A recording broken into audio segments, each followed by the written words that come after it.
We're like a small workout.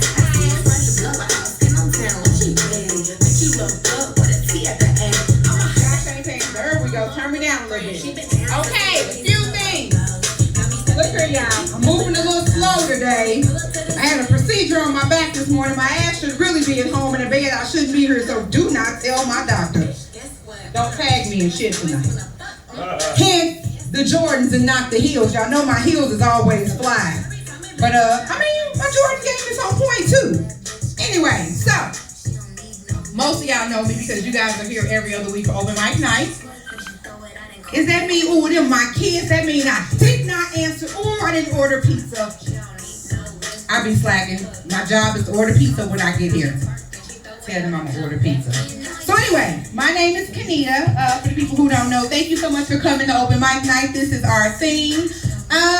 Y'all know my motto. One person, 50 people. We don't care. We gonna give it 100%. We gonna have fun. I don't know what's going on tonight. I don't know where the people is, but you know what? It don't matter because they gonna miss one hell of a show. Because we always have fun. We always go 100%. Oh, Josh, you can turn my best friend on. Because normally I come out dancing, but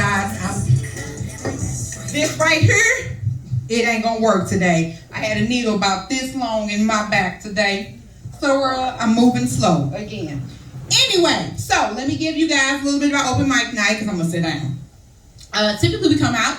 If anybody wants to get on the stage, if they have a hidden talent they would like to display, they just let us know, and then you guys come on up here and get on this wonderful stage. We have poets that come out. We have singers that come out. What else have we had come out? We had poets, singers. Of course, we have rappers, but that's our normal entertainment. But typically our biggest thing is poets and singers. And so they're so amazing. And then we do that, and then we go into our, I guess what we call our normal acts, which are, we have an artist that always comes. We have a poet that comes, as well as we have two amazing comedians, which has been our thing that we have been doing open mic night. We have two amazing comedians that travel and come and give us their time and make us laugh. I cry often. I laugh so hard. My face hurts. I laugh so hard. But again, my name's Kenita. I am your host. Most of y'all already know me. Josh be killing me with these lights. I feel like every other week he finds a way to make me hotter. I got one that was on me this week, last week. I got this one on me this week. So anyway, as I tell everybody every other week when I'm here, I am not funny. I just host open mic night for my amazing friend. I get up here and I talk. Typically, I talk about my kids because they drive me crazy. And we just pass a little time until most of our acts come up here. Typically, we have quite a few. So tonight I won't do as much talking because we're going to go ahead and get on through this thing. So for y'all that came week before last, I have some exciting news.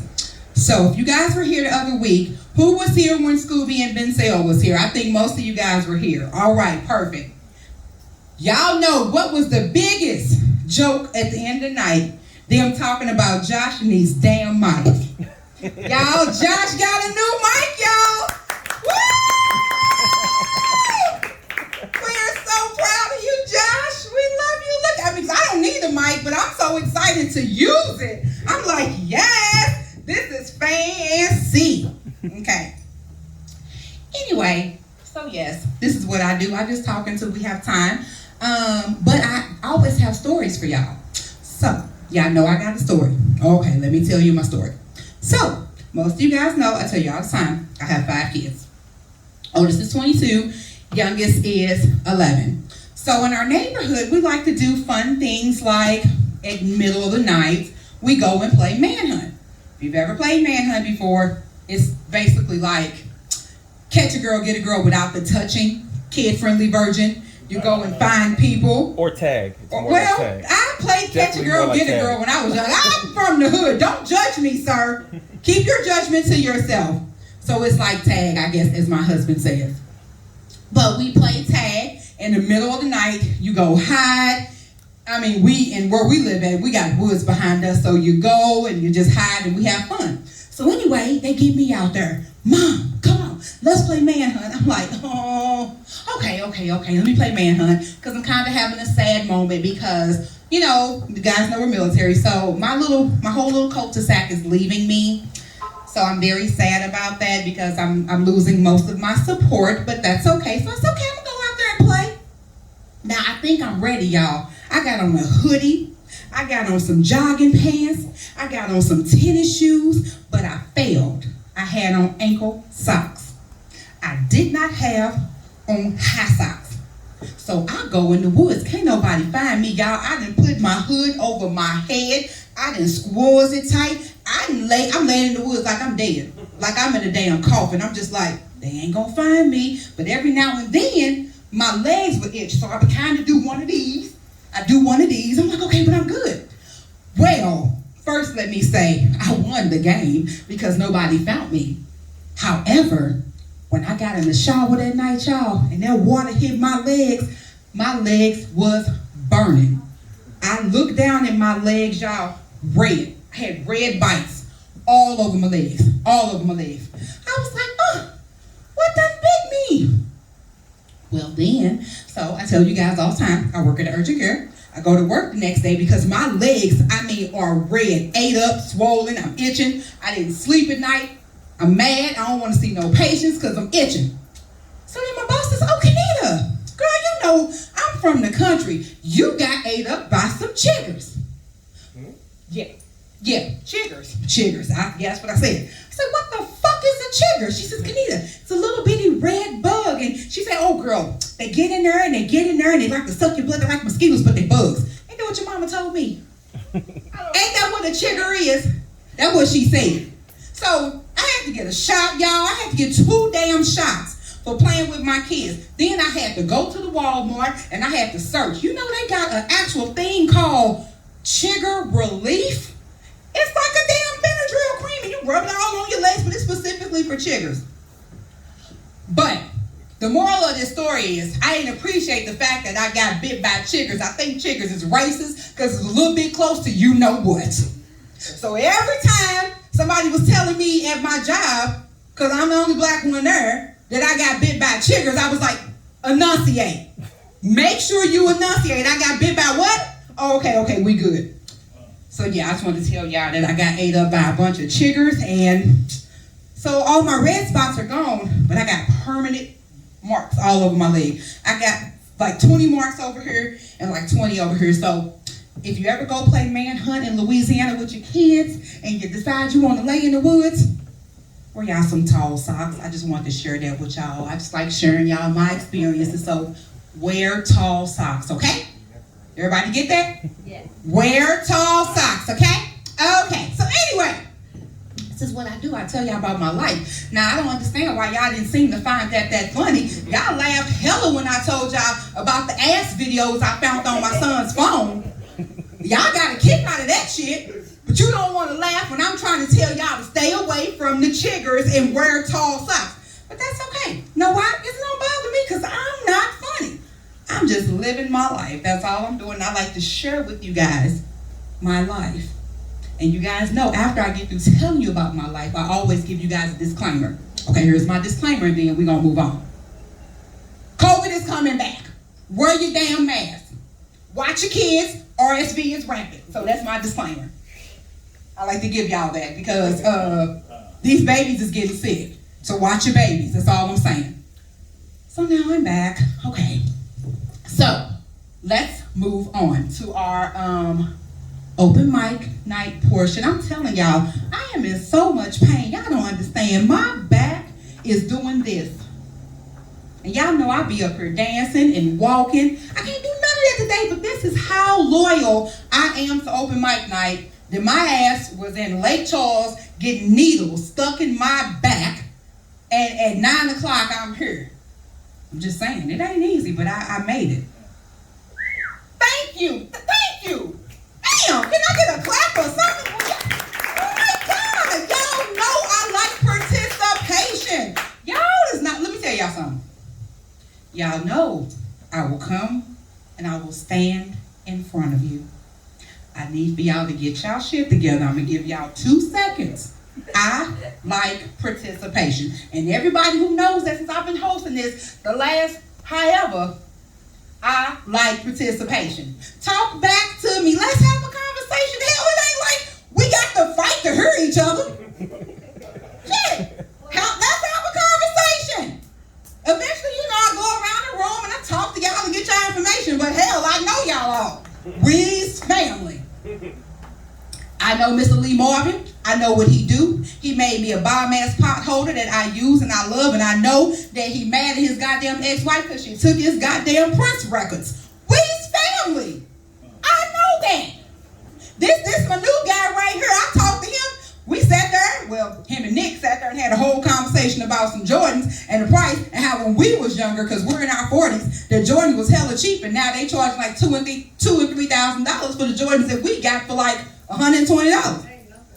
I know, girl, ain't that ridiculous?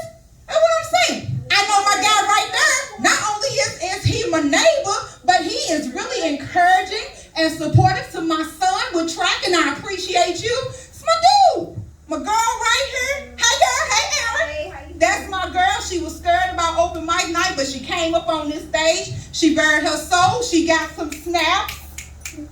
We appreciated her so much.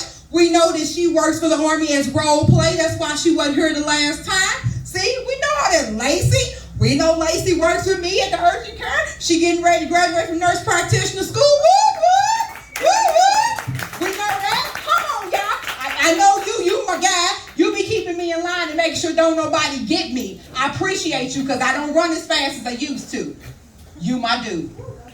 And you know you my girl.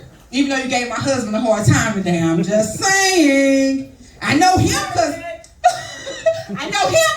That's my husband. Been with that dude for 18 years. And you knew, I know what I know about you is that when Nick was up here and he was talking about all them songs, you didn't know who H-Town was. You didn't know who Jodeci was. And we got to have a conversation about all that. I'm just saying. We got to get you together. And you my new dude, who I didn't know who you was because you didn't let your hair grow out, but I personally like that better than the short hair. I'm just saying, I told you before you invited to the barbecue, we can be friends. And Josh, you just my dude. You gave us this amazing stage so people can come out and share their talents and we can have something to do in Leesville other than traveling far, far away. Now look, I don't know you knew, but I'm going to get to know you and I'm going to know you too. So look here, y'all know everybody. We family now. I done told everybody's business, okay? All right, okay. So don't be shy. Clap, kudos, say an amen, whatever you do. It's okay. You ain't got to sit there and be all like, oh my God, I've never been here before. I don't know what to say. I don't know what to do. Are they looking at me? Everybody looking at you. You want to laugh. You want to clap. It's okay. This is what we do. We have a good time. Just saying. All right. My normals ain't here. My normals, they be here and they be interacting with me, and y'all on the back just kind of be sitting there thinking y'all cool. But whatever. Josh, I am really impressed by this mic. It ain't went out no one damn time. Sister shit. One of them is on the way. She apologizes for being late. That's okay. I know my Chris ain't coming. Her mama in town, and her mama want to go to the casino instead of coming here. I understand. Mama wins. I've not been to the casino. I'm not a casino person, but I'm going to get there and just try it out one day. Anyway, so we're going to move on. So we're going to move on to our open mic part of the night. Again, we have an amazing poet that's going to come up and bare her soul to us. And then we're going to have, we have an artist, and then we have two comedians. So we'll do comedian, artist, comedian to break it up a little bit. So with that being said, I'm looking at you because you know you're first. Erin, come on up to the stage. If we get her a round of applause, we can snap, clap, snap, clap, snap, clap. You want the mic in her voice? I got you, love. Girl, this is a good mic. Shoot. I don't know where he got this from. Shoot. What you say, Amazon? No, Amazon been on point lately. All right, girlfriend. How y'all doing? Hey, girl. You hear that? Interaction. Hey, girl. Okay, so disclaimer, I'm not here for an agenda. I'm not trying to force anything down anybody's throats. Every piece that I write is just from my heart. Oh, yeah. Get it, girl. Okay. This is called The Well. "Sir," the woman said, "you have nothing to draw with, and the well is deep. Where can you get this living water?" Even if you are real, even if you are who they say you are, what you want with me? What use could you ever draw out of me? I don't think we've been formally introduced, but I'm the woman in the garden, not the manger. So I think you missed an exit somewhere. I think you're at the wrong well. This one is bone dry, so I can't be the one you're looking for. He said, "You're right. I'm not looking for you. Because looking for you means that at some point I left you. At some point I didn't know where you were, and there's never been such a time. You're answering questions I never asked. I never asked you the last time you've been to church. I never asked you if you slept with that man. I never asked you if you've been used or hurt or angry or broken. I never asked you if you felt worthy, because truthfully it's of no consequence to me. I knew all of it and all of you before I formed your mother and her mother's woman. I said it's good. I said it's worth sending my son to die for. It's worth sending my daughter to help you lift your head up to see where I've been covering you this whole time. But why? Because you love me?"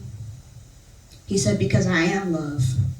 I'm the kind you don't think exists for you, the kind you don't have to earn. You asked me what I could draw from you, and I didn't come here to draw. I came to pour." The scripture says that the Samaritan woman ran into town to proclaim that she had encountered the Messiah. But before that, it said that she left behind her water jar.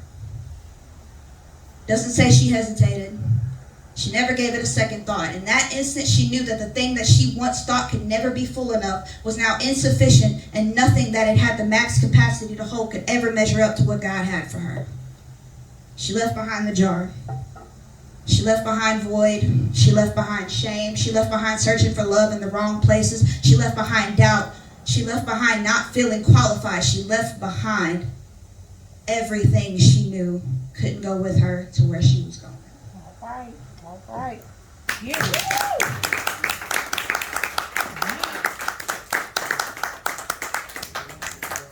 Now, y'all know I'm moving slow. Y'all supposed to snap. Ain't nobody snapping. Woo, Jesus, that was worth a clap.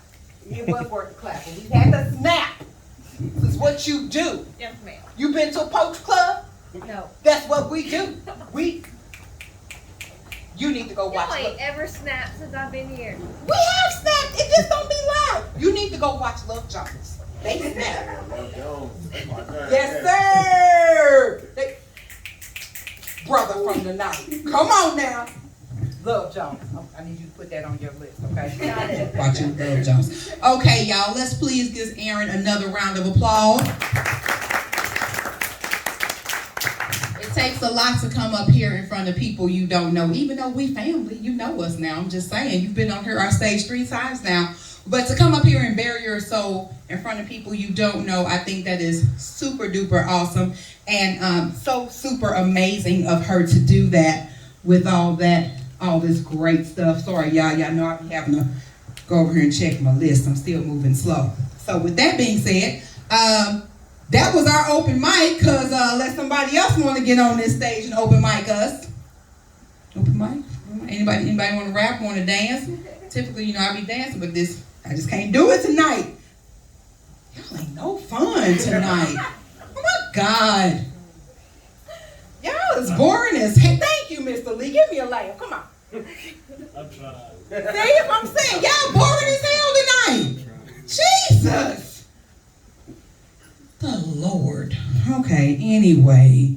Well, hopefully this next amazing comedian can give us some laughs, because again, we're breaking up. We're doing comedy, artist comedy, to breaking it up. So right now, I'm going to bring Mr. David Allen up to the stage. Are we still going by Mr. David Allen? All right, you got to stay back. Wait a minute. All right, y'all, let's bring to the stage Mr. David Allen. Please give him a round of applause. Everybody, give it up one more time for your fantastic and amazing MC tonight. Give it up for it. Getting hazard pay, war pay. You're out here with shrapnel in you. Limping on stage, limping off, getting that adrenaline rush. I love it. Gotta open up with this. That's how I'm gonna open up a lot of my shows here recently. Is anybody else real disappointed at the end of this plague? At the end of COVID? Like, I don't know in my mind what I was expecting, but I was expecting a lot more hedonism. Like, weren't we all just supposed to lose our minds? Weren't we just supposed to go crazy? Wasn't traffic supposed to be insane because as you were driving down the road, two people would be having sex in the middle of the street? Both wearing I Dream a Genie costumes. Both the genies. They're both the genies. We're supposed to be seeing that. I'm not seeing any of that. Like, right now, it is Friday night. There is a comedy and talent show going on right here. Open mic, people coming out, bearing their soul, people coming out being funny. There are open seats here. Where the fuck is everybody? Right. People should be losing their minds in here. There should be people over here with whipped cream just smeared in on people's asses. Just be like, if you lick all the way down the crack, you get to ring the bell. What does ring the bell mean? It doesn't matter. We should be hopping into full chocolate hot tubs, and there should be an ice cream hot tub. Don't ask me how that works. It doesn't matter. Then after one person's in the chocolate hot tub, another person's in the ice cream hot tub, they get out and they fuck in the middle of a field under a full moon. Werewolves come and have dessert. It'd be delicious and wonderful. I don't understand it. I don't understand where all the hedonism is. Where's all the celebration? Then I found out about OnlyFans. That's where all the celebration is. I don't know if you've got an OnlyFans, go ahead and clap it up. You can get some subscribers. Let's rep it up. Nobody? Nobody here has an OnlyFans? Out of 19 people? I have an OnlyFans. I'm a traveling comedian. Like, mine's half OnlyFans, half travel blog. What I do is I go to glory holes all over the country and I rate them. You know? Utah, too much teeth, 4 out of 10 stars. Mississippi, no teeth, which is somehow weirder, 3 out of 10 stars. Pennsylvania, I'm pretty sure it was just a swarm of bats let loose inside the stall. 10 out of 10 stars. Would go to again. I didn't catch COVID during that, surprisingly. I did catch vampirism, so I'm pretty sure I'm the king of vampires now. That's the best way to become a vampire. Now, I oftentimes wonder, like, with the start of OnlyFans, if, like, professional pornography, if the pro porn industry looks at it a lot of the same way that network television first looked at YouTube, where they've got to be cocky in the beginning, right? They've got to be super cocky in the beginning, be like, we have the professionals, we have the lighting and the setting, there's no way that they can top what we do. And then one girl shows one nipple and makes $3 million, and they're like, well, we're fucked, we need to figure out what to do now. We thought we had the formula, we do not. Right. How many people here participating in either Hot Girl or Hot Boy Summer? Where is the hedonism? Not here. That's going to be my next t-shirt. Just where is the hedonism? Where is it at? I'm very surprised.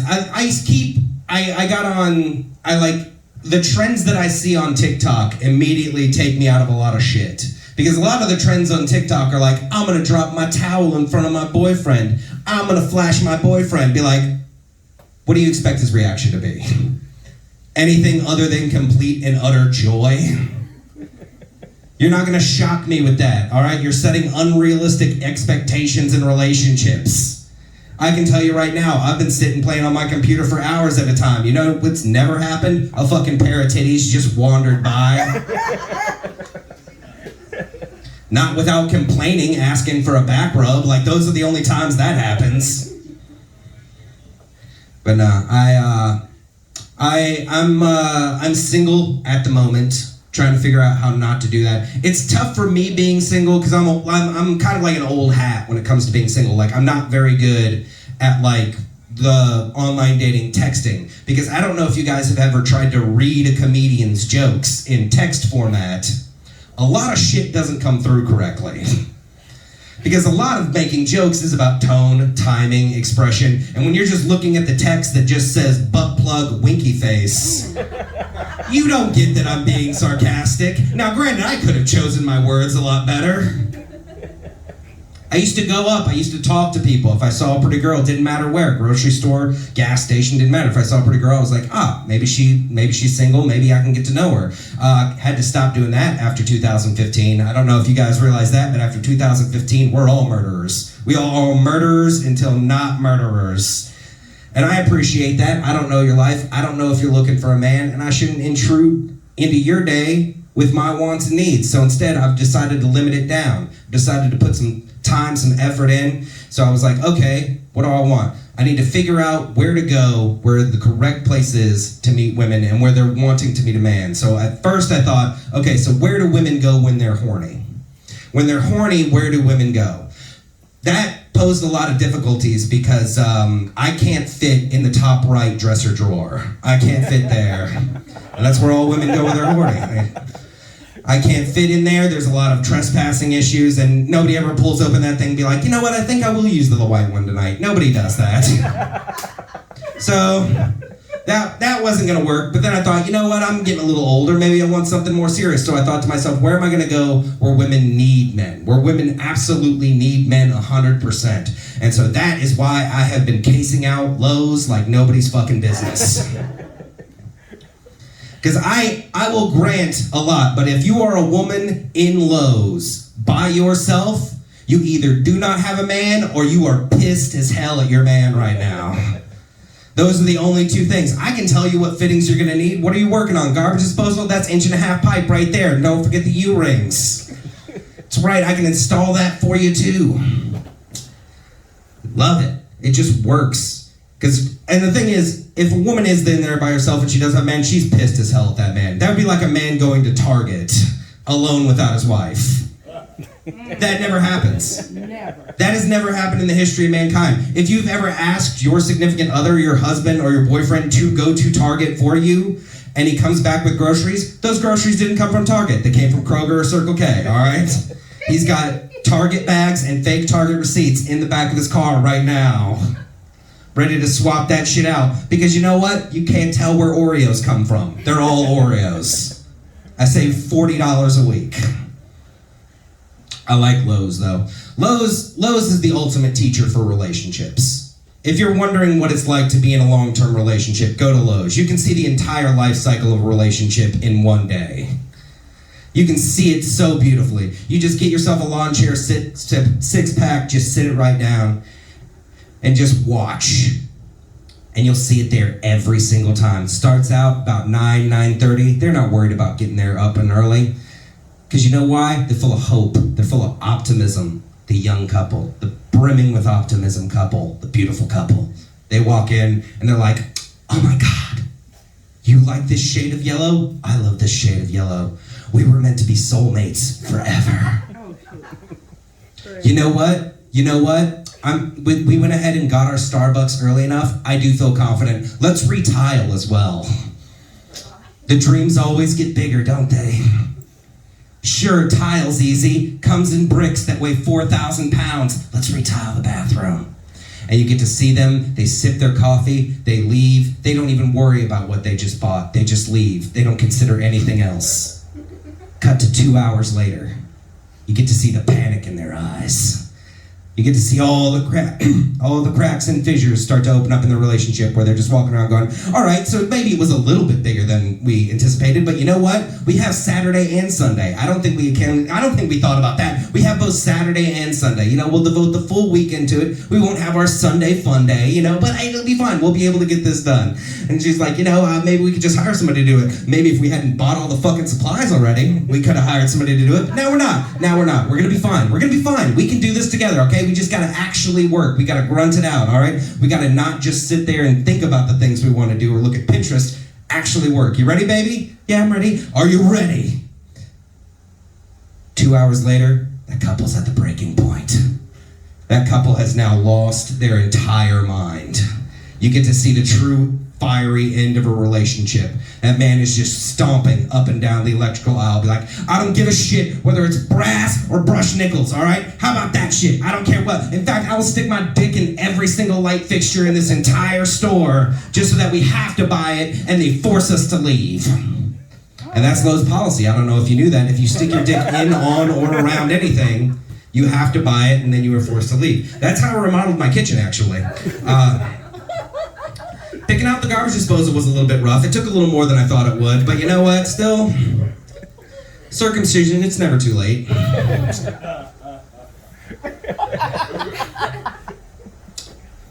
I'm gonna open up to you guys. I'm gonna open up the heart shop. Naturally, I do this. I tell jokes on stage for people. So naturally, I'm very sad on the inside. That's just how it works. I mask it very well, and don't worry, I'm extremely handsome, so I'll get over it. But every now and again, I'll talk to some of my friends, and they'll be like, oh man, you suffer from depression? I'm like, yeah. They were like, oh, you should go to therapy about it. And at first, I decided to go to therapy about it. I don't know if you guys have ever been to therapy, and if you do, and it works for you, this is not a dig on you. I want you to keep doing what works 100%. Therapy does not fucking work for me at all. See, I have this thing where I hold people accountable to standards, and therapy doesn't really work like that. I found out pretty quickly because I went in there, and one of the first things they said to me is like, David, I'm gonna sit here and I'm gonna listen. No matter what you talk about, I'm gonna sit here and I'm gonna listen. And I'm like, no, motherfucker, I'm paying you. You are here to problem solve. You're here to fix this shit, all right? I wouldn't take my car to a mechanic and to be like, I'm just gonna listen to your engine for an hour. No, you're not. You are paid hourly. That's not how this is gonna work. Went to, and another thing that was said that really irked me. This is the thing that where I knew like I had to give it up. One of the things they said to me was like, listen, David, when it comes to your mental health, progress isn't linear. And something in my brain completely snapped and I went, yes it is. That's why it's called progress. We all have a language. We've all agreed to it. Progress is when you go from one point to another. It is just moving forward. If you're not moving forward, that is immediately no longer progress. And also, if that's your business philosophy, that progress isn't linear, doesn't that mean that every now and again you should just pay me? Shouldn't that happen every once in a while? I'm not saying every time, but every once in a while it would seem like I would just kick in the door and they'd be like, I don't know how this worked out, but here's $250 and some wings. We don't even know how this happened, but is it the lemon zest? Yeah, it's the fucking lemon zest. I mean, if it's got lemon pepper on it, I'll have it. If you're on the fence about therapy, let me offer some advice. This is some free advice from me to you. Talk to a stripper instead. There's logic to this, don't worry. Average cost of a therapist, average cost nationally is about $140 an hour. And honestly, for $140, a stripper will pay attention to you for 45 minutes and then call it an hour. Like, that'll happen no matter what. And I will tell you this without a doubt. Strippers will give you true advice. Like absolute from hard lives lived advice. You will sit there, you will tell them about your sadness, and then she will go, you know what? This reminds me when I was in Vietnam and I had and I had 2 condoms, one in my pussy, one in my ass, both filled with heroin. And at that point, I hadn't even let my boyfriend into my ass yet. And so I had to ask myself, do I love heroin more than my boyfriend? And what I mean by that is this, David. Listen, every now and again, when you're in a spot and you don't know how you got there and it seems too hard, that's when you ask yourself the question that you were too afraid of before. Now, would you like me to shake my ass in your face for about 2.5 minutes? You know what, Mazda RX-7? I think I would. I can always tell who the car guys are because they laugh a little bit louder at that. Let me explain what a Mazda RX-7 is. Real flat up top, but unnaturally huge spoiler. Just giant spoiler in the back. I like that. I thought of that driving here just back. What if I named the stripper Mazda RX-7? Oh, man. I want to be famous, but I don't want to be famous through doing comedy, if that makes sense. I don't want to be famous through doing comedy, because that's a weird kind of fame to be at. Because when you're famous from doing comedy, it always happens the same way. You walk into a place, and everybody looks at you and goes, hey man, it's that famous comedian. Should we go over and hang out with him? Be like, no, they're going to make fun of us and try and sell us drugs. And listen, guys, I will not try to make fun of you. But still, you don't get approached, you don't have fun. That's not like the kind, I want like the perfect kind of famous. And here's what I mean by the perfect kind of famous. I want to be the guy that hits Bigfoot with his car. That's the perfect level of fame to be at. Because if you're just driving around on one of these forest roads and you hit Bigfoot with your car, that is the best amount of famous you could ever be. Because the instant you walk in anywhere and everybody's gonna go, is that the guy that hit Bigfoot with his car? Yeah, should we go talk to him? You're fucking right, we're gonna buy his drinks all night, go rent a boat and drive around Loch Ness. We're gonna go 2 for 2 on this monster hunt. I have a father, he's insane, and he earned the right to be insane because he worked a hard job his entire life and is now retired. And so his whole thing he wants to do now is he wants to hunt Bigfoot. And when I say hunt Bigfoot, I mean hunt in the southern sense, where he doesn't want to take clear, non-fuzzy photos. He's like, no, nobody will believe it if I come back with non-fuzzy photos. I need to bring back a body. I just need to drag it back to National Geographic and just slam it down on the ground and be like, there, now make more ghost shows. Why do you want more ghost shows? We live in Louisiana. It's the most haunted state in the entire history of the world. You can have brand new buildings built and somebody would be like, yeah, it's haunted because there's like unicorn leprechauns buried underneath or some shit, but it's definitely haunted. All right. I'm gonna open it up. I'm gonna open up the real heart chakras here. This is a difficult story for me to tell because it involves some of my deviant sexual history. And at any point, you guys can feel free, just shout your safe word, whatever that may be, and I'll stop telling this story. Story begins with a question. How many people out there, by a round of applause, know what a devil's three-way is? You said, oh, and I get that you're with your wife, you don't want to clap, but you know, so that's fine. Do you know what that is? Shit, I don't know. Hey, polite, of course he doesn't know. Why would he know that? He doesn't have an internet connection in 2020, of course not. For those of you that don't know what it means, some of you may not, allow me to explain in the most subtle and romantic terms that are available to me. It is when a young lass, a young lady, wanting to explore her full and voluptuous sexuality, decides to invite 2 male suitors over during the same evening. 2 dicks. 1 woman. That's basically what I'm talking. Like, I said that and I was like, maybe that was a little bit too poetic. Like, maybe I should get it down just a little bit. It's called a train. Yeah. It's been called a devil's three-way my entire life. Like, I've heard of Eiffel Tower. That is a position during a devil's three-way, as is running a train. Those are positions. Those are not the act itself. Got you, boo. Wow, I'm really flashing my pervert card. Be like, if you're welcome to my TED Talk, if you'll see here, under the devil's three-way, there are several subsections of both positions and different kinds of things that you can enjoy. DP for the more adventurous type. We'll now go to my internet search history and look it through there. Click. Or I know your internet search history now. You better clear it. But no, I will admit to you, I ended up having one, not on purpose. Here's how terrible this story is. One night, I know this girl, and I'm like, hey, I want to get with this girl. What do I do? Do I be honest with her about my emotions, my feelings, tell her my desires for her? No, fuck that. 22 years old, I'm dumb as fuck. I'm gonna invite her over to watch Paranormal Activity. I don't know what it is about that movie. It gets people scared and horny, and that's a weird combination.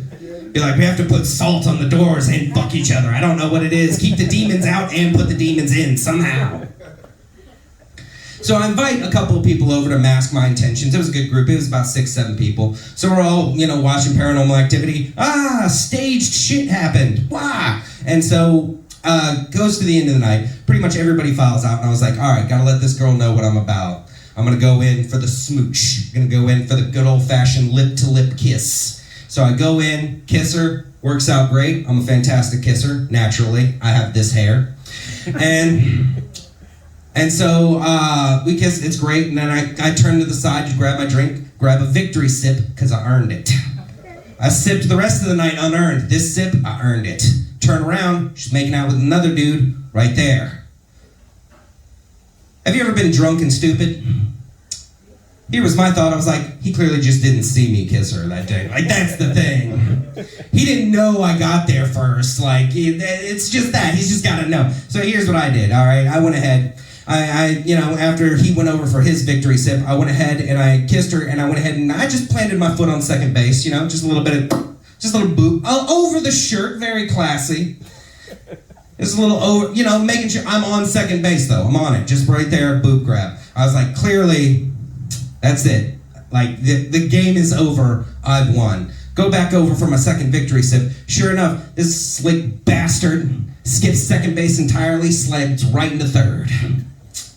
And I know he slided into third too, because I heard an announcer go, "Goal!" So he was in there, I knew it. I'd like to tell this story with any other ending than what I'm about to.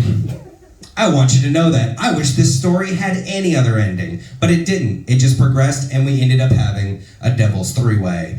And it is so fucking weird when you have that kind of thing going on, and there's no camaraderie or friendship or anything good. It's like, it's just fucking to see who can fuck better. Like, it's too competitive for anybody to have fun. But he didn't get it. He went for a high five. And yeah, I high-fived him. Of course I did. But that was only because he was too far away for me to punch in the face, all right? I had to high-five like Shao Kahn, hoping the vibrations would go and blow his heart up or something.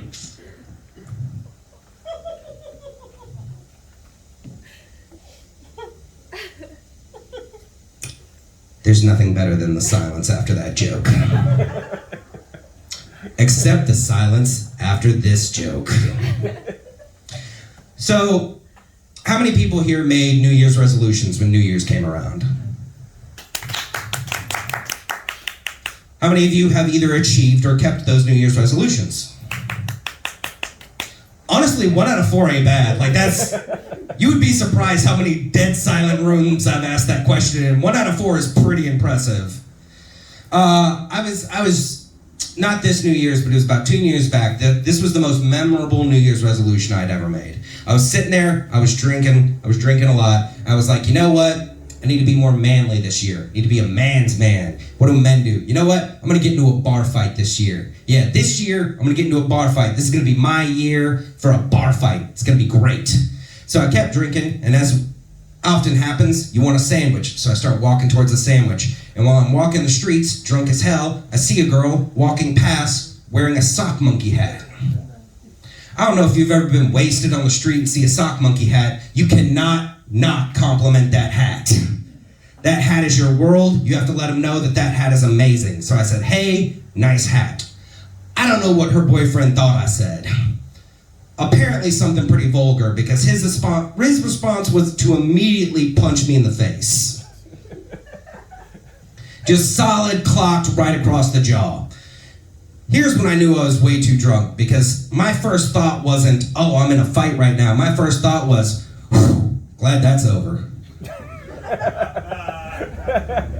Man, you know what? I should probably get 2 shots when I get to the bar. I think I've earned it. Yeah, 2 shots, that should probably do it. I should probably start walking now. While I'm having that thought, second shot comes boom, right across, same jaw, same place.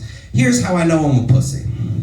Because after I got punched in the face twice, my thought wasn't, "Oh shit, I'm in a fight. I better jump back, get my guard up, get ready, maybe throw a couple of haymakers myself." My immediate thought was, I might be in a fight, but I'm not sure. I'm not 100% certain I'm in the... I don't want to jump the gun and be in a fight if there's not going to be a fight. He's only punched me in the face twice. I'm going to give it 1 more. The good old-fashioned 3 strikes you're out rule. You know what? I'm going to go ahead and give it that. And if he punches me in the face 1 more time, then we're going to be in a fight. But until then, I'm not going to jump to conclusions on this. Sure enough, that 3rd punch comes clear, other side of the face. Bam! And I was like, shit, I'm in a fight. All right, ready, go. And I jumped back and I was like, fuck, how do you fight? You ever realize that you've never been in a street fight before, and you've never done that before, so you just have to like fucking guess? And so I play back in my head, be like, okay, who wins a lot of fights? Steven Seagal. That's right, I was wasted. I thought Steven Seagal wins a lot of fights. I was like, what does Steven Seagal do? This is my memory pattern. I was like, he knife hands people in the throat. That always stops fight. You just knife hand people in the throat, and then like they go, you You get to say something cool and witty, I'm fucking about that. So I got my best knife hand out. Got my Ginsu right here. I could chop up cans, shoes, whatever you got. Got my best knife hand out, reared back, bam, landed clean right in the throat. And at this point, I learned an anatomical fact where a grown man can laugh hysterically after being knife-handed in the throat. And at this point, all hope is lost. That's it. I'm not winning this fight. There's nothing I can do that's going to get me out of this. His two friends are cheering him on. He's having a blast. He's having a great night. And then the drunkest part of my brain immediately kicks on. The devil part, the part you're never supposed to listen to. And it says, you should pretend to be mentally challenged. Oh, that's still no. I'm sorry, what? Come on, you're not that far off. What have I got to lose, right? I'm getting my ass kicked anyway, so I threw this absolute perfect spiral, Hail Mary, and I was just like, Mah! I'm not proud to admit this, but it worked like a fucking charm. It did. Like, his two friends that were cheering him on immediately pulled him off me, kicked his ass for me. His girlfriend gave me her sock monkey hat, and I got a fucking bomb-ass grilled cheese sandwich after that. My point is this. The devil's not wrong all the time. Law of big numbers. It's got to work every once in a while. I want to leave you guys with this. It's another story. A lot of stories tonight. Hey, go for it. A lot of stories tonight. But I want to leave you guys with this story. It's a story of I was driving downtown and I was having a good time. All right, had my favorite jams on, cranking some Taylor Swift. Yeah, teardrops on my guitar. You know what? Yeah, I'll admit that. Like that. Having a good time, stopped at a red light. Guy comes up with a gun on the windshield, taps on it. Get the fuck out of the car, man. I was like, whoa, language. I don't get a lot of moments like this, but I summoned up every bit of courage and ability and everything that I could ever have. I looked him clear in his eye and I said, hey man, you should really back the fuck off. I don't want you to get hurt, and I don't want my night to be ruined. Yeah, some cold shit, right? Now looking back on it though, like the engine was going, the radio was on, like a lot of ambient noise during the street. What he probably heard was yes sir, and the sound of me pooping my pants. So I get out of the car, he gets into the car. At this point, I think it's over. It's done. Like, this exchange is clearly over. Like, this is a very crappy car. I don't know why he decided to carjack. It's the kind of car that's only insured for a Taco Bell order. Like, if this car got hit by a train, I could get a chalupa. Like, that's the max that it... But sure enough, went for it. I needed the car, I guess. At this point, though, I instantly realized that this would-be carjacker does not know how to drive a stick shift. Isn't that an amazing moment? Because here's the thing I truly appreciated. He was above, looking in, saw that it was a stick shift, knew in his heart he didn't know how to drive, but he was like, I'm gonna figure it out today. So began the most awkward escape I've ever seen. He's just trying his damnedest, getting down the road, just going, I don't know if you guys have ever done, I channeled my dad seeing this. I was just walking next to the car going, clutch, you gotta push in the clutch. No, when you let off one, you push in another, all right? It's imagine a bar there. Keep it going, all right?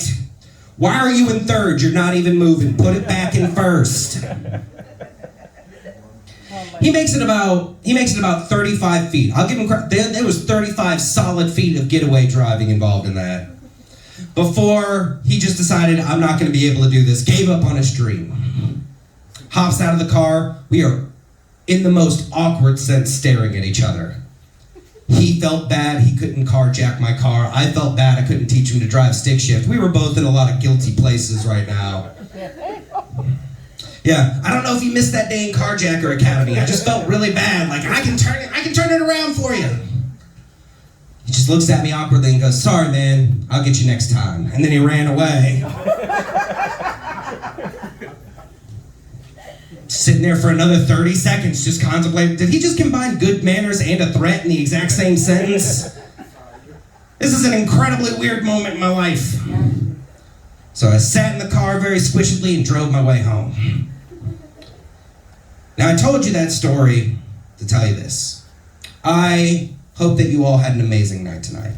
I hope that you all had laughs, had funs, got all the goodness, and hopefully we'll take that positive energy to you for the rest of the weekend and really have a good time. And if you didn't have a good time, sorry, I'll get you next time. Thank you, good night.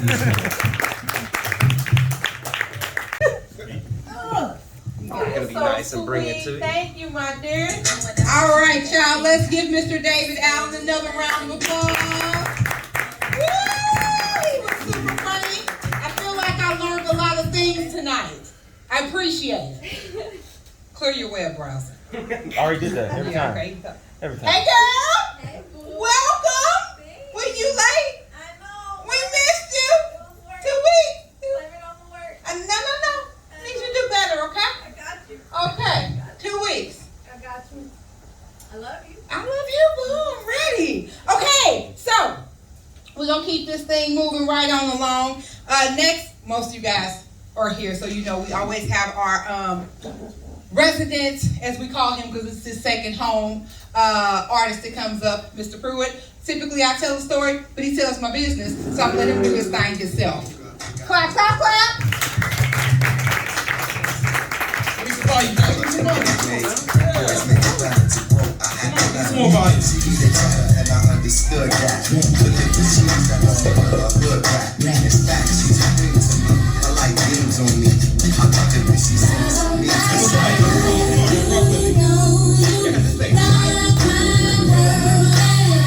What you know about this song? You know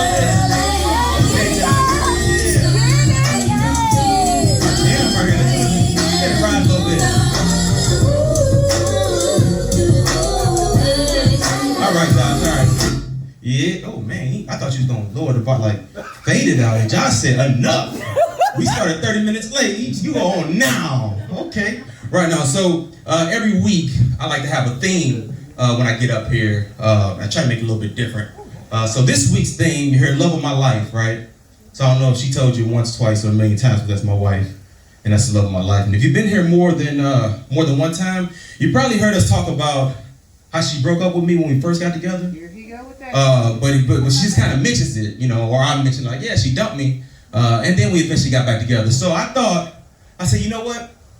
Tonight's story is going to be about our journey from how we got together, or how I was looking for her, right? I was trying to find her. There was a few out there, not too many, but there was a few before her, and my journey went to find her. Then I found her, then she dumped me, and then how I was feeling when she dumped me. And then kind of we moved past that and ended up getting married, having a whole bunch of babies, and kind of where we at now. So we're going to start off with my journey to find her, number 3, Josh.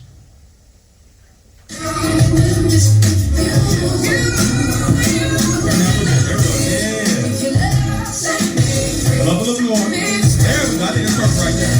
All right, so look, this is my journey like how I found my woman. So if you had a journey to find your woman, I just want you to through with me. If you're too through, you just tap your toe. Some people just want to tap their toe, right?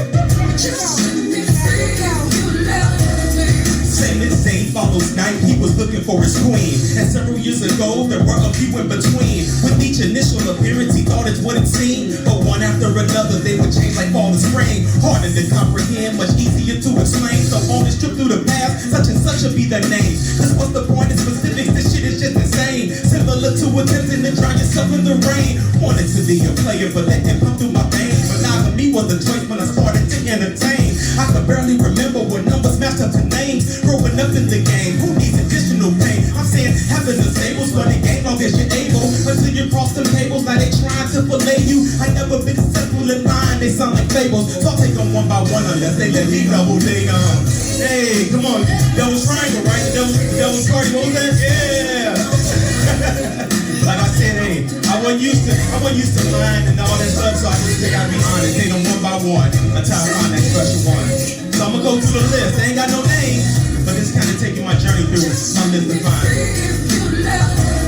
Such and such in 91 one, couldn't tell me she wasn't my world. Here she rocking Jodeci boots and a pair of pearls. Eventually what we had would slowly start to unfurl. Probably because she ended up only preferring girls. The next, she seemed quiet, mixed with aggressive and sass. Sort of piqued my interest, so we would creep. In fact, said I could call the house and I'm thinking what's up with that. Turns out that what turned her on was a daddy, big purple black. Another was kind of cool, but she had a touch of bipolar. Smallest issue would turn from a pebble into a boulder. Never would take a medicine when it was finally over. Had me moving through the city, seeing death over my shoulders. I'm open this drum of fast when I was begging for cash. Another thought she was slick like she the best I ever had. Indeed, that wasn't probable. She was just an obstacle. I had to set her free to receive what I thought impossible. Anybody ever had one that always said you can cash me more? Every time you see them, they go some money from you there. You had one that eventually decided why it ain't work out? Probably because you like girls. I had one that did that too. It wasn't my fault. She was born that way, you know what I'm saying? It's all, let me just find my lady. So this is what happened. I found this. Then one day I met this chick, Black Planet was the source. She was in a situation where her patience was absorbed. I ain't know it at the time, but at least was pushing forwards. When I requested the number, it was her sending it forward. So then, imagine when I called, slightly thrown off, with a voice on the end, with independent dogs. But we cruised through the intros, see how the wind blows. I be her Stephon, she be my Laura Winslow. I'm trying to take it this low, I'm trying to GTD. Then head back to the fifth floor with sandwiches and drinks. I'm kidding, cause for this one, she got me quite a treat. Yeah, 6 is on the menu, but I'm feeling how she thinks. And I really wanna know if she can see herself with me. For the long run till we can't hear and barely see. To get to this point, it means the past is meant to be. So every such and such I've had to get to her, they set me free. Hey, come on, rock with me now. That's my journey. I went through one to the next, but eventually I found the one. So that's my journey right there, how I ended up getting to the lady. Oh, y'all can, don't worry, hey, I'll take them. I'll take them. That one used to give me a little tongue-tales. It was a lot of history there. But it led me to the woman of my dreams, right? Pretty much the woman that could put up with my mess. Now, one day she called and said, I can't be with you no more. It's been real. Have a good one. And I said, what in the hell? I was at work. I wasn't planning on doing much work at all because the job was terrible. But I was at work. I couldn't believe it. Hung up the phone. I said, how dare she do me that? But I'm a player. You know, I'm going to do what players do. Not at all. No, I wasn't. I found the one I wanted. She let me go. So she put me in a weird headspace. Now, this is the only time I've ever done this song. The language is a little different. My apologies. But she put me in a place that I wasn't used to. I said, I've been looking for a wife since I was in the 5th grade. This is it. I'm good to go. And now she broke up with me. So usually it takes me about 2 or 3 days to write a song. Probably took me about 20 minutes to write this one. Now, mind you, none of it is true. All right? I don't know if there's any police in here. And none of it is true. But the sentiment in the song is 100% accurate. So just know, don't call the police on me. I'm not really this crazy, but this is how I was feeling. And when I write and the pen started going through my feelings, this is what came out on the page.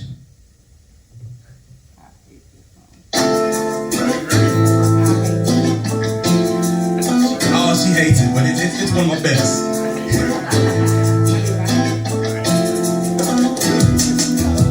I can feel it. There's something missing in the way you're hugging, kissing me. Your lips are missing and your arms ain't clutching me quite as tight as the first night. Assumed an ecstasy, but down the hours turn to days. The calls aren't coming quite as frequently. Believe in me, it's all I'm hearing from her lips, but I can feel it. There's another nigga gripping the hips and whispering sexual healing. I'm feeling a sudden change in the pit of my stomach, but does this bitch deserve my pain? My game shook, my frame took a hit from the side. This chick was down when we ride. She my Bonnie, I'm a Clyde. I would do anything, make sure that she's alright. Even kissed in between when we sexed all night. Now I don't know the meaning, but my heart feels like it's been put out of commission. I don't know why. I'm a player. What I need with this woman in my life. Fucked a couple chicks in revenge. It just didn't feel right. Now remember, that's not true. I didn't do that. I did fuck a couple chicks, but this is what I was feeling. So I know it might sound kind of weird to you a little bit, but that's what real loving do to you, right? You don't know why you love her, cause you hate her, might kill for you if I have to. This is crazy for me to be feeling like this when I know you don't give a damn about now.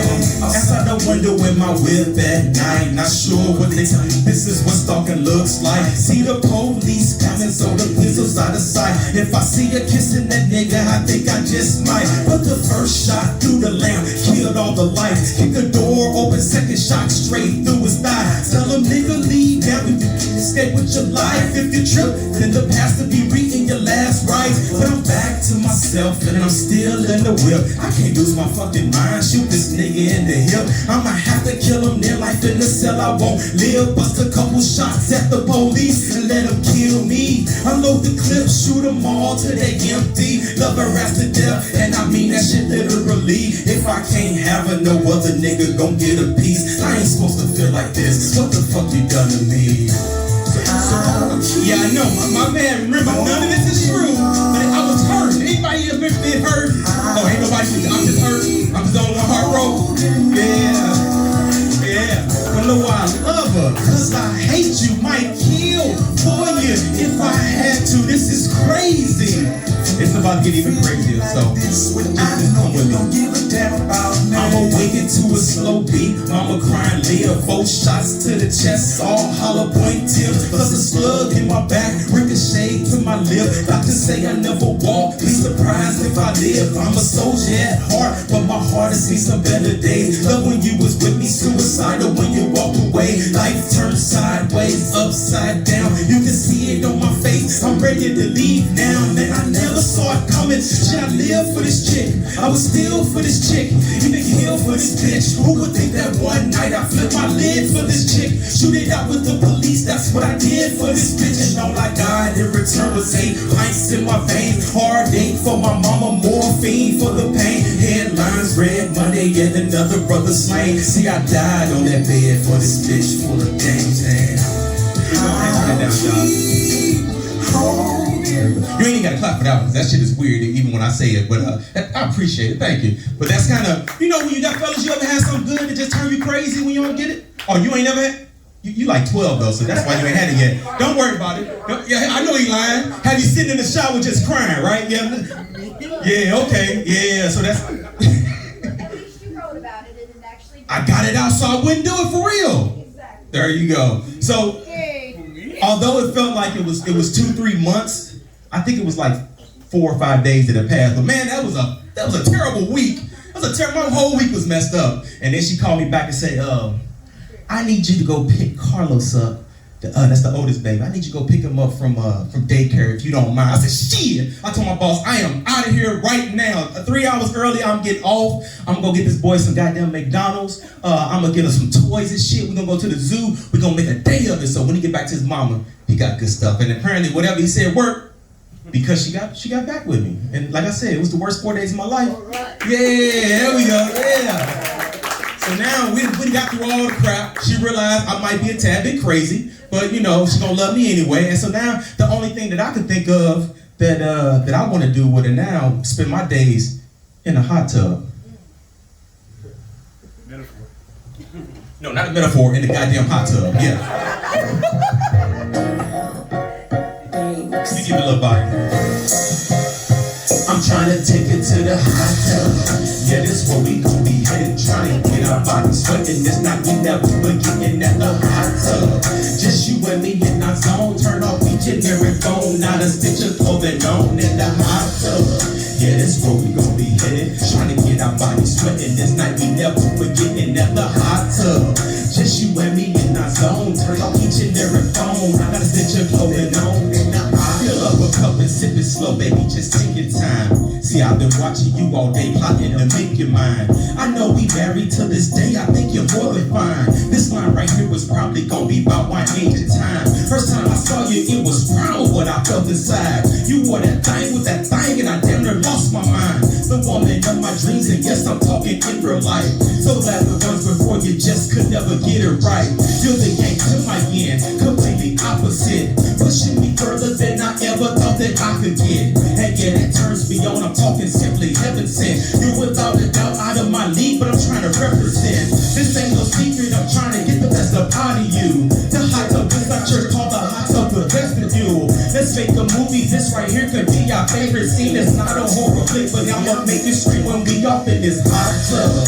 Yeah, this where we gon' be headed. Trying to get our bodies sweating. This night we never forgetting at the hot tub. Just you and me in our zone. Turn off each and every phone. Not a stitch of clothing on in the hot tub.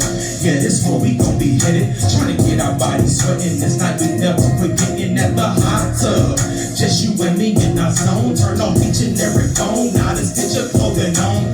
So many years have passed, but ain't a thing changed. Except our address and on with the size of that wedding ring. Harder than woodpecker lips to carve out the time we need. One day they wanted and Saturday, where's the rest of the week? Cause we done had all these kids and sometimes forget about us. Through all the bickering, why they argue, fighting, they fuss. Isabel's hitting Gabe, niggas fighting with Maury. You think you kill them just to break down and say that I'm sorry. I'm trying to beat them down, but you haven't none of that. Till about the 100th time they asking where my mama at. Is either for these reasons that he hit me or I'm on a snack, or she took this thing that I threw at her and won't give it back.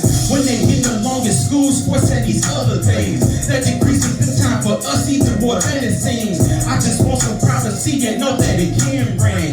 My intentions are clear, I'm trying to make this thing off in that hot tub. Yeah, this where we gon' be headed. Trying to get our bodies sweating. This night we never forgetting at the hot tub. Just you and me in our zone. Turn off each and every phone. Not a stitch of clothing on in the hot tub. Yeah, this where we gon' be headed. Trying to get our bodies sweating. This night we never forgetting at the hot tub. Just you and me in our zone. Turn off each and every phone. Not a stitch of clothing on. To be exact, just let me explain where my mind is at. Knowing you and knows I know that you're down, so these the facts. Once it's in motion, up and stopping it, I'm gon' distract. I'm only focused on watching how your body reacts. I order dinner for the kids, melatonin in fact. So they'll be sound asleep, there's no reason for holding back. Might wanna turn this off if they listening to this track. I open up the legs, put on the bib, and I'll devour that. Place some thighs on my ears while I tear into that snack. I don't care if the neighbors hear or catch us in the act. Water glistening over your body looking so pristine. You keep my fire burning, you're my dose of kerosene. Never seen nothing more beautiful than what's in front of me, especially when I grip them hips. So what a joy to see. Water splashing everywhere, I'm trying not to make a scene. It really doesn't matter, cause I make you scream when we off in this hot tub. Yeah, this where we gon' be headed. Trying to get our bodies sweating. This night we never forgetting at the hot tub. Just you and me in our zone. Turn off each and every phone. Not a stitch of clothing on in a hot tub. Yeah, this where we gon' be headed. Trying to get our bodies sweating. This night we never forgetting at the hot tub. Just you and me in our zone. Turn off each and every phone. Not a stitch of clothing on in the hot tub. And that is that's our journey. That's how we went from don't they? I appreciate it.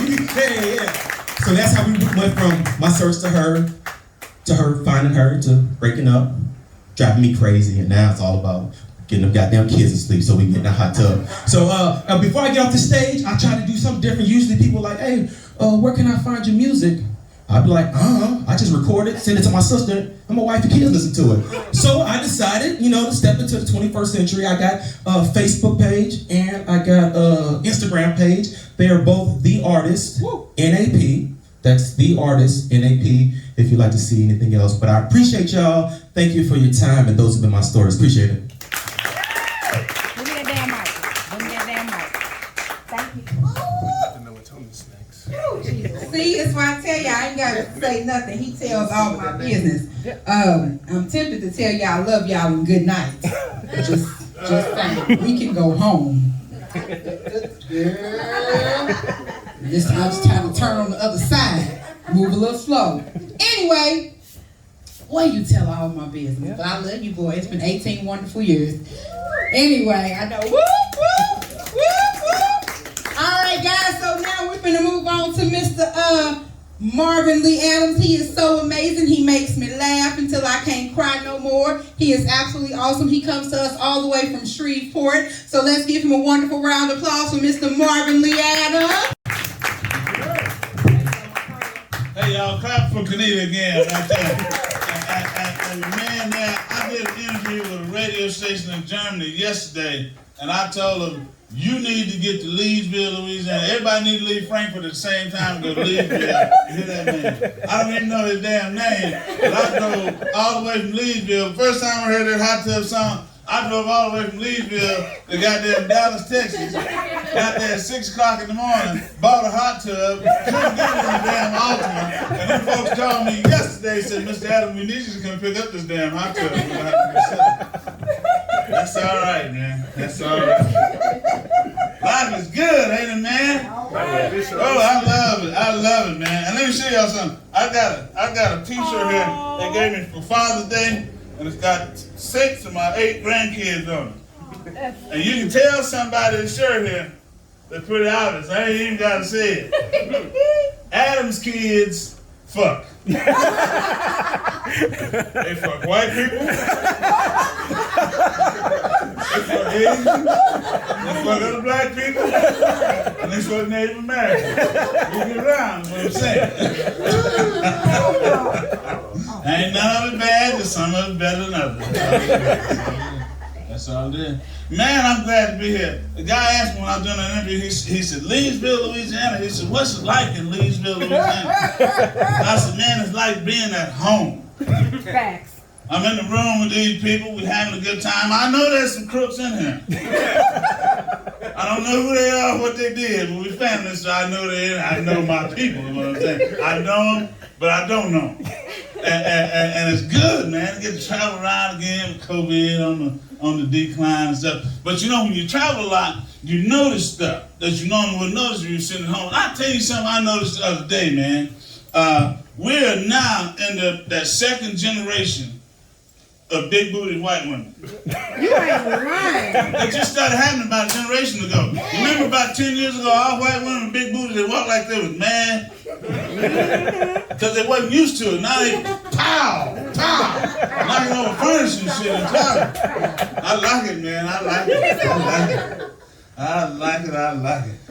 And guys, I don't know if y'all noticed this yet, because I know y'all busy. Y'all ain't like comedians. We don't have day jobs. We just sit around and pour Cheetos on our stomach and eat Cheetos off our stomach and try to think of funny shit. That's what we do all day. But guys, I don't know if you noticed it. I know you're busy with your little job and stuff, but it's that time of year again. And we family, I'm gonna say this, that time of year. You gotta start powdering your balls. It's getting hot out there. And you get home and you got that red chase spot. She understands powder. I mean, she looked down there and see something look like a little damn country gravy. She know, oh, he powder is nothing. But she looked down there and see that red chase spot. Like, what's that bump on it? So powder your balls, man. Powder your balls. I'm saying. I'm a titty baby. I'm a titty money baby. Anybody else with a titty money baby? You know, you ask your mama for $1 and she reaching in and got talcum powder and sweat on it and ice cream. Now, oh, you want a Perlene's boys, ain't you? I am the TV mom. Yeah, shit. My mama had receipts and layaway tickets and all kinds of shit down there. That damn Brazil, man. But I like women, man. I love women, and I ain't condemning nobody. But I gotta tell y'all, one time I thought about being gay. I did. I thought about it a long time. I tried a couple times. No, hear me out. It ain't like I tried. I'm saying I've tried to get gay. You can't just show up and be gay, man. You got a damn written test you got to take.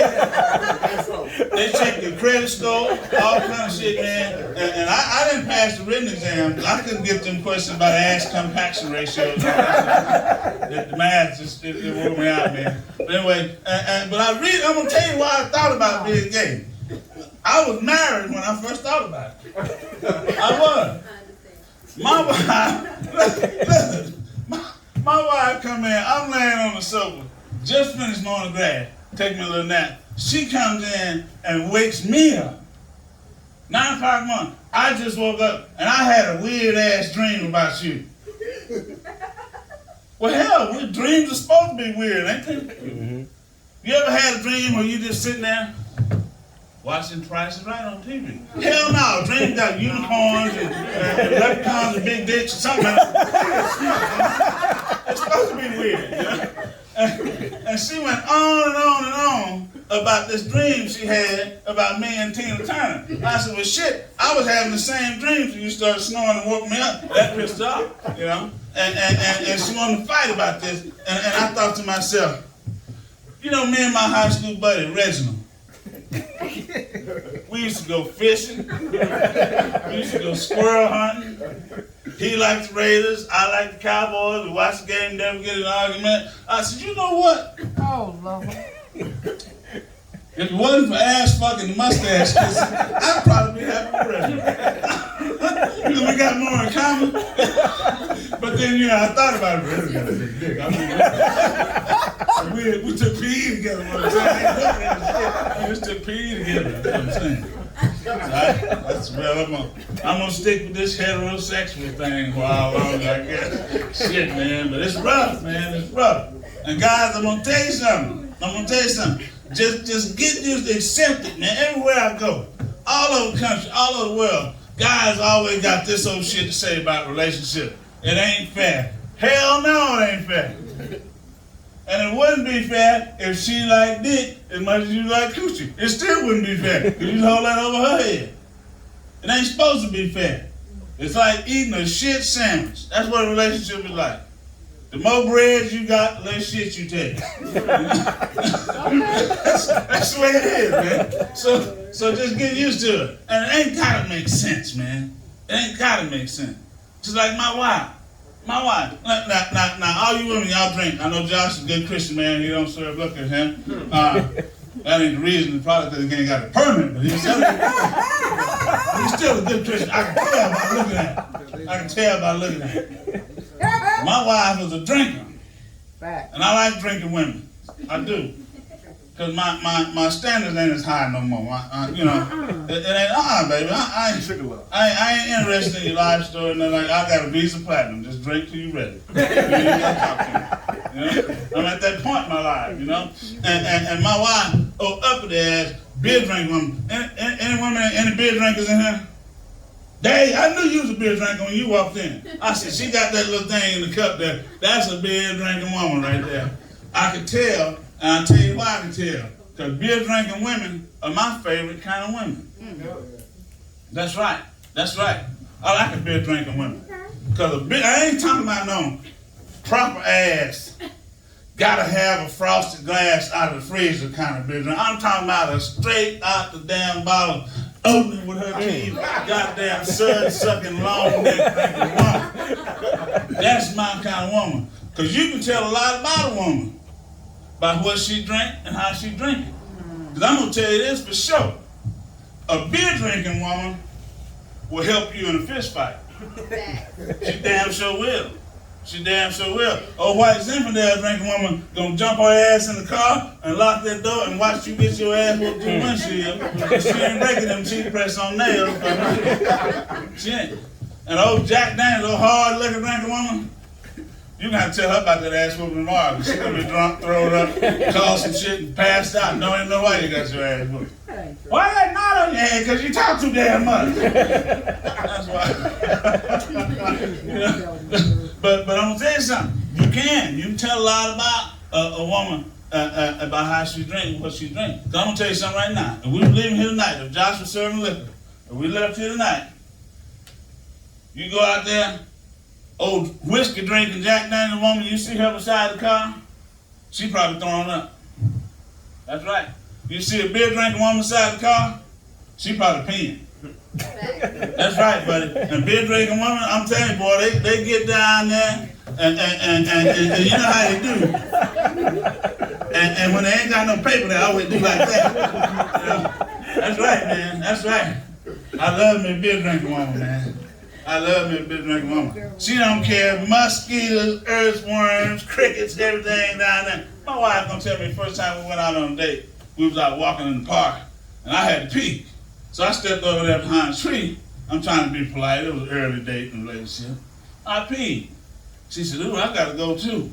I said, well, go ahead, baby. She said, No, I just wait till I get back to the car. I say, hey, you don't think you're gonna piss in my car, do you? You might well do that right here by these damn bushes. That's a 68. I know it's 98, but it's new to me. Yeah, man, but you gotta be careful. Gotta be careful in them relationships, because women will tell you shit when they mean other shit. They will. They will. And I'm gonna tell you one trap, don't you never fall for it. Because I fell for it. Woman gonna tell you, you've been in a relationship a little while, you know how when they get used to you, and they'll do it the way you want to, you know. Because when you first start doing, why you want me to put my leg on the nightstand? Just do it, damn it. It's going to be fun for both of us. Just play along with it. When they get to where they really love you, and they do that. Women, man, they'll trick your ass, though. Because my woman told me, she said, honey, we got an open, honest relationship here. And the only thing I ask from you is if I'm ever being a bitch, I expect you to tell me. I said, okay, that sounds fair. It's a trap. It's a damn trap, let me tell you. Because she was griping on about some bullshit. She's been griping so long, she sounded like the grown folks on Charlie Brown, you know? Just yang. I said, baby, you know, at this point, I really think you've been a... And when I woke up, I had a tube, and I had a damn thing behind my ear that had to do that battlefield acupuncture right there that makes the ringing stop, mother. Don't do that shit, man. Don't do that. Don't do that. And when she come to you and ask you, does this make my ass look big? Kill yourself. Right there. Because ain't no right answer. Ain't no right answer. Ain't no right answer. Just run out in traffic and hope a car comes. Whatever the hell you say, gonna be wrong, man. But I'm gonna tell you something. A woman that loves you, she will overlook all your shortcomings. She will. She will overlook all your shortcomings until you're having good sex. And then it's gonna come out. She can't even help it. Oh, you ingrown toenail having motherfucker. Work on it, you cockeyed bastard. I'm I'm distracted. Damn, I didn't know I was cockeyed. What child is it? You know, it's the left eye or the right eye. You know? But they will. They'll tell you the truth, man. They will. They will. But see, women and men are different. Women and men are different when it comes to sex, though. Because women, it's got to mean something to a woman. I mean, it might mean she loves you. Might mean she cares about you. Might mean she need that Verizon bill paid. I don't know, but it's got to mean something to her. But ladies, I'm going to tell you something. Guys don't ever like this, but I'm just here to tell the truth. I just let the Lord use me, and I'll tell you what he put on my heart.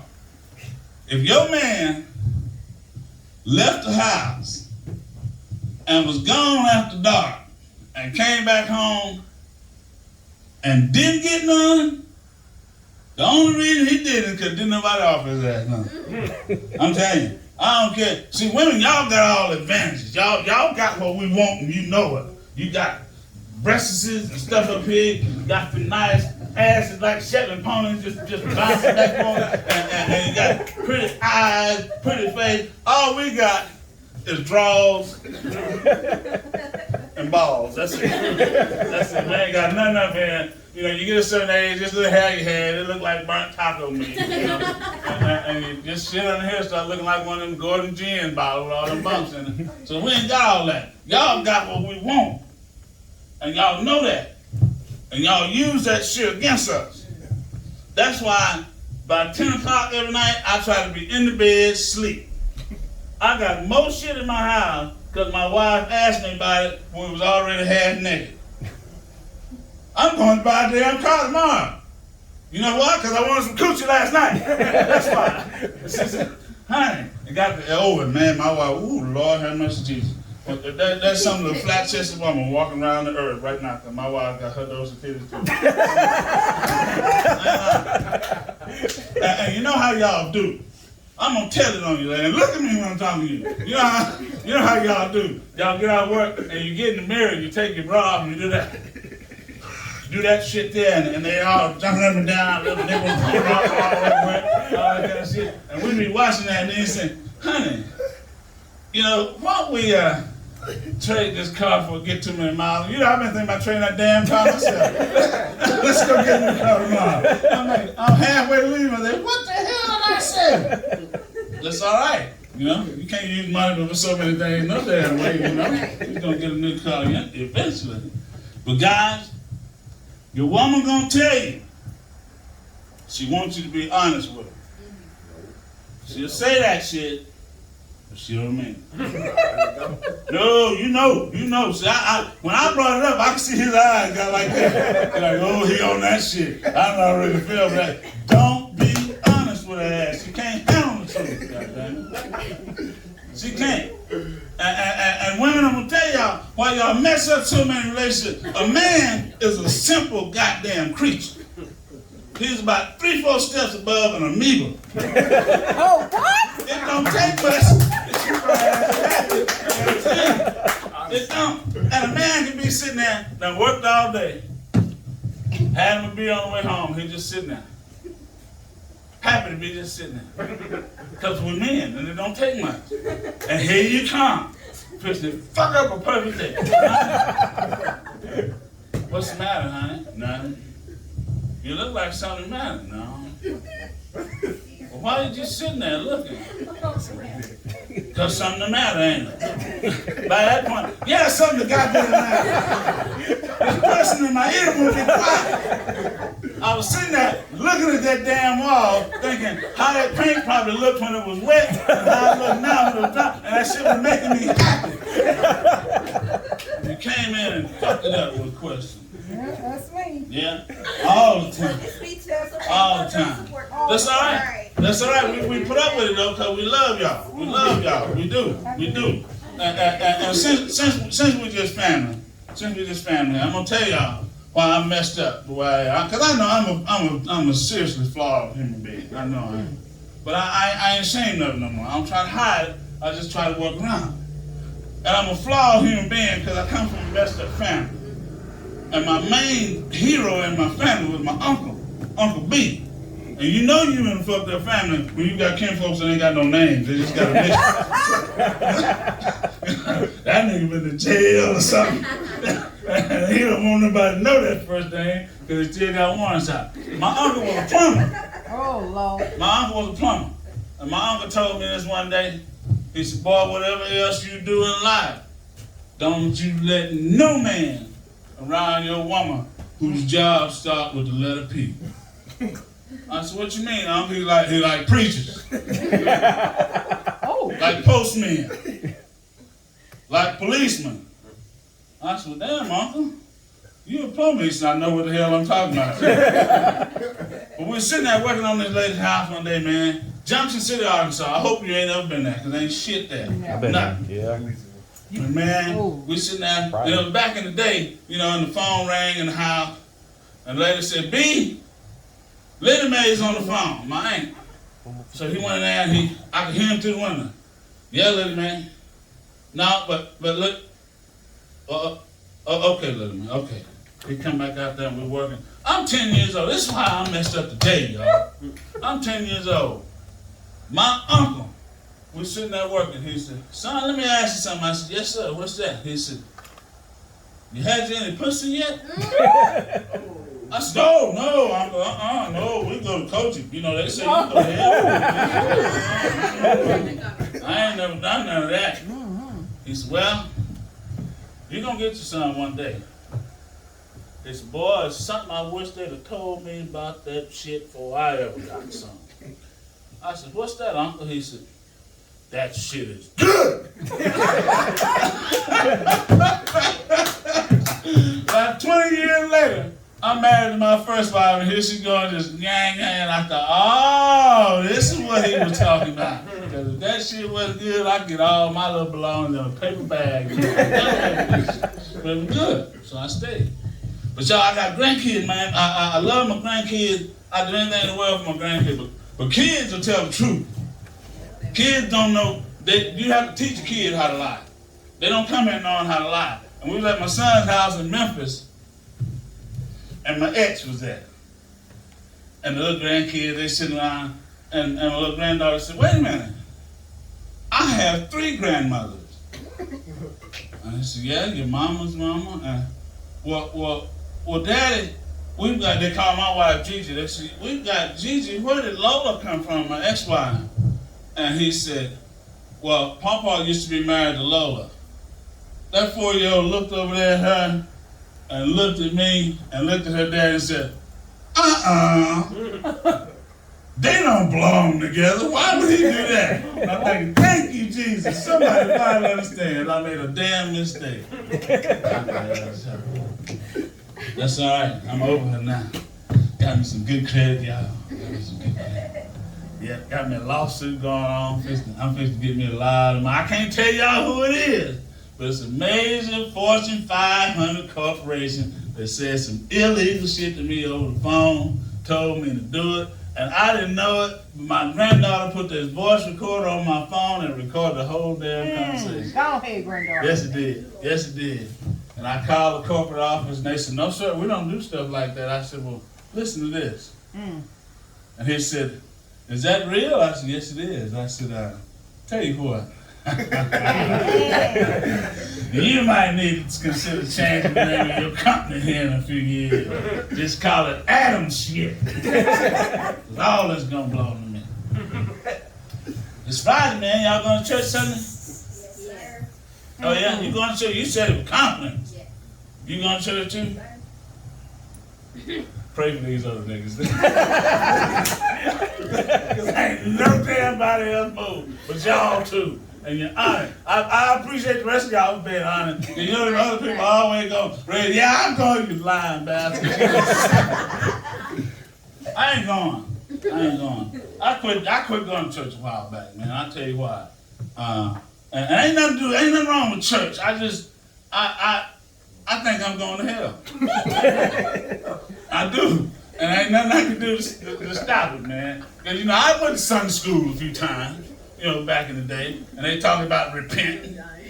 And I'm like, repenting? Well, yeah, when you repent, that's how you don't go to hell, as I understand. Is that right? You got to repent. But they say, if you repent, you got to be sorry.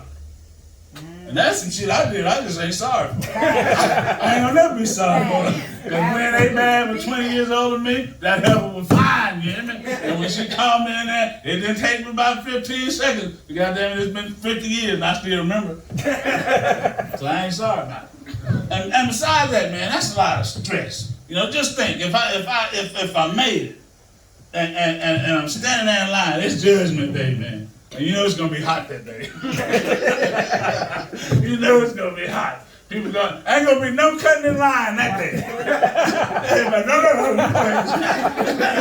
Yeah, ain't going to be no cutting in line that day. And man, it's going to be nerve-wracking as hell. I'm going to have to be in line behind Jeffrey Dahmer or somebody. You know? Because I ain't going to make it, man. I ain't going to make it. And you know that's going to be nerve-wracking when it's your turn to step up to the gate. Lee Marvin Adams. Look down at people, yes sir. He's looking at this little record in his book, got his glasses slid down on the nose. He look up at you and you're like, oh shit.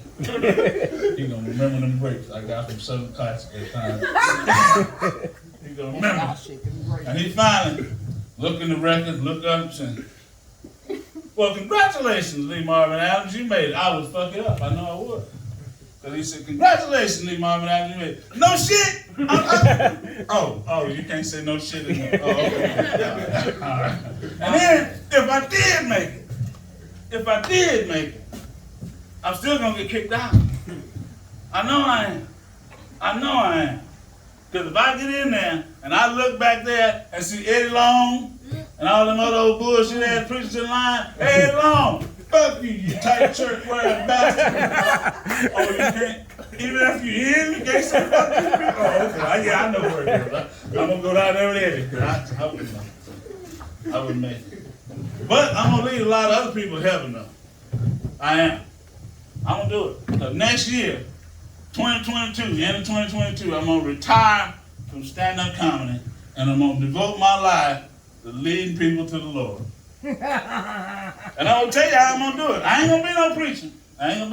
Because my wife don't like wearing big hats. And to be a first lady, you got to wear a big hat. I ain't going to be no preacher.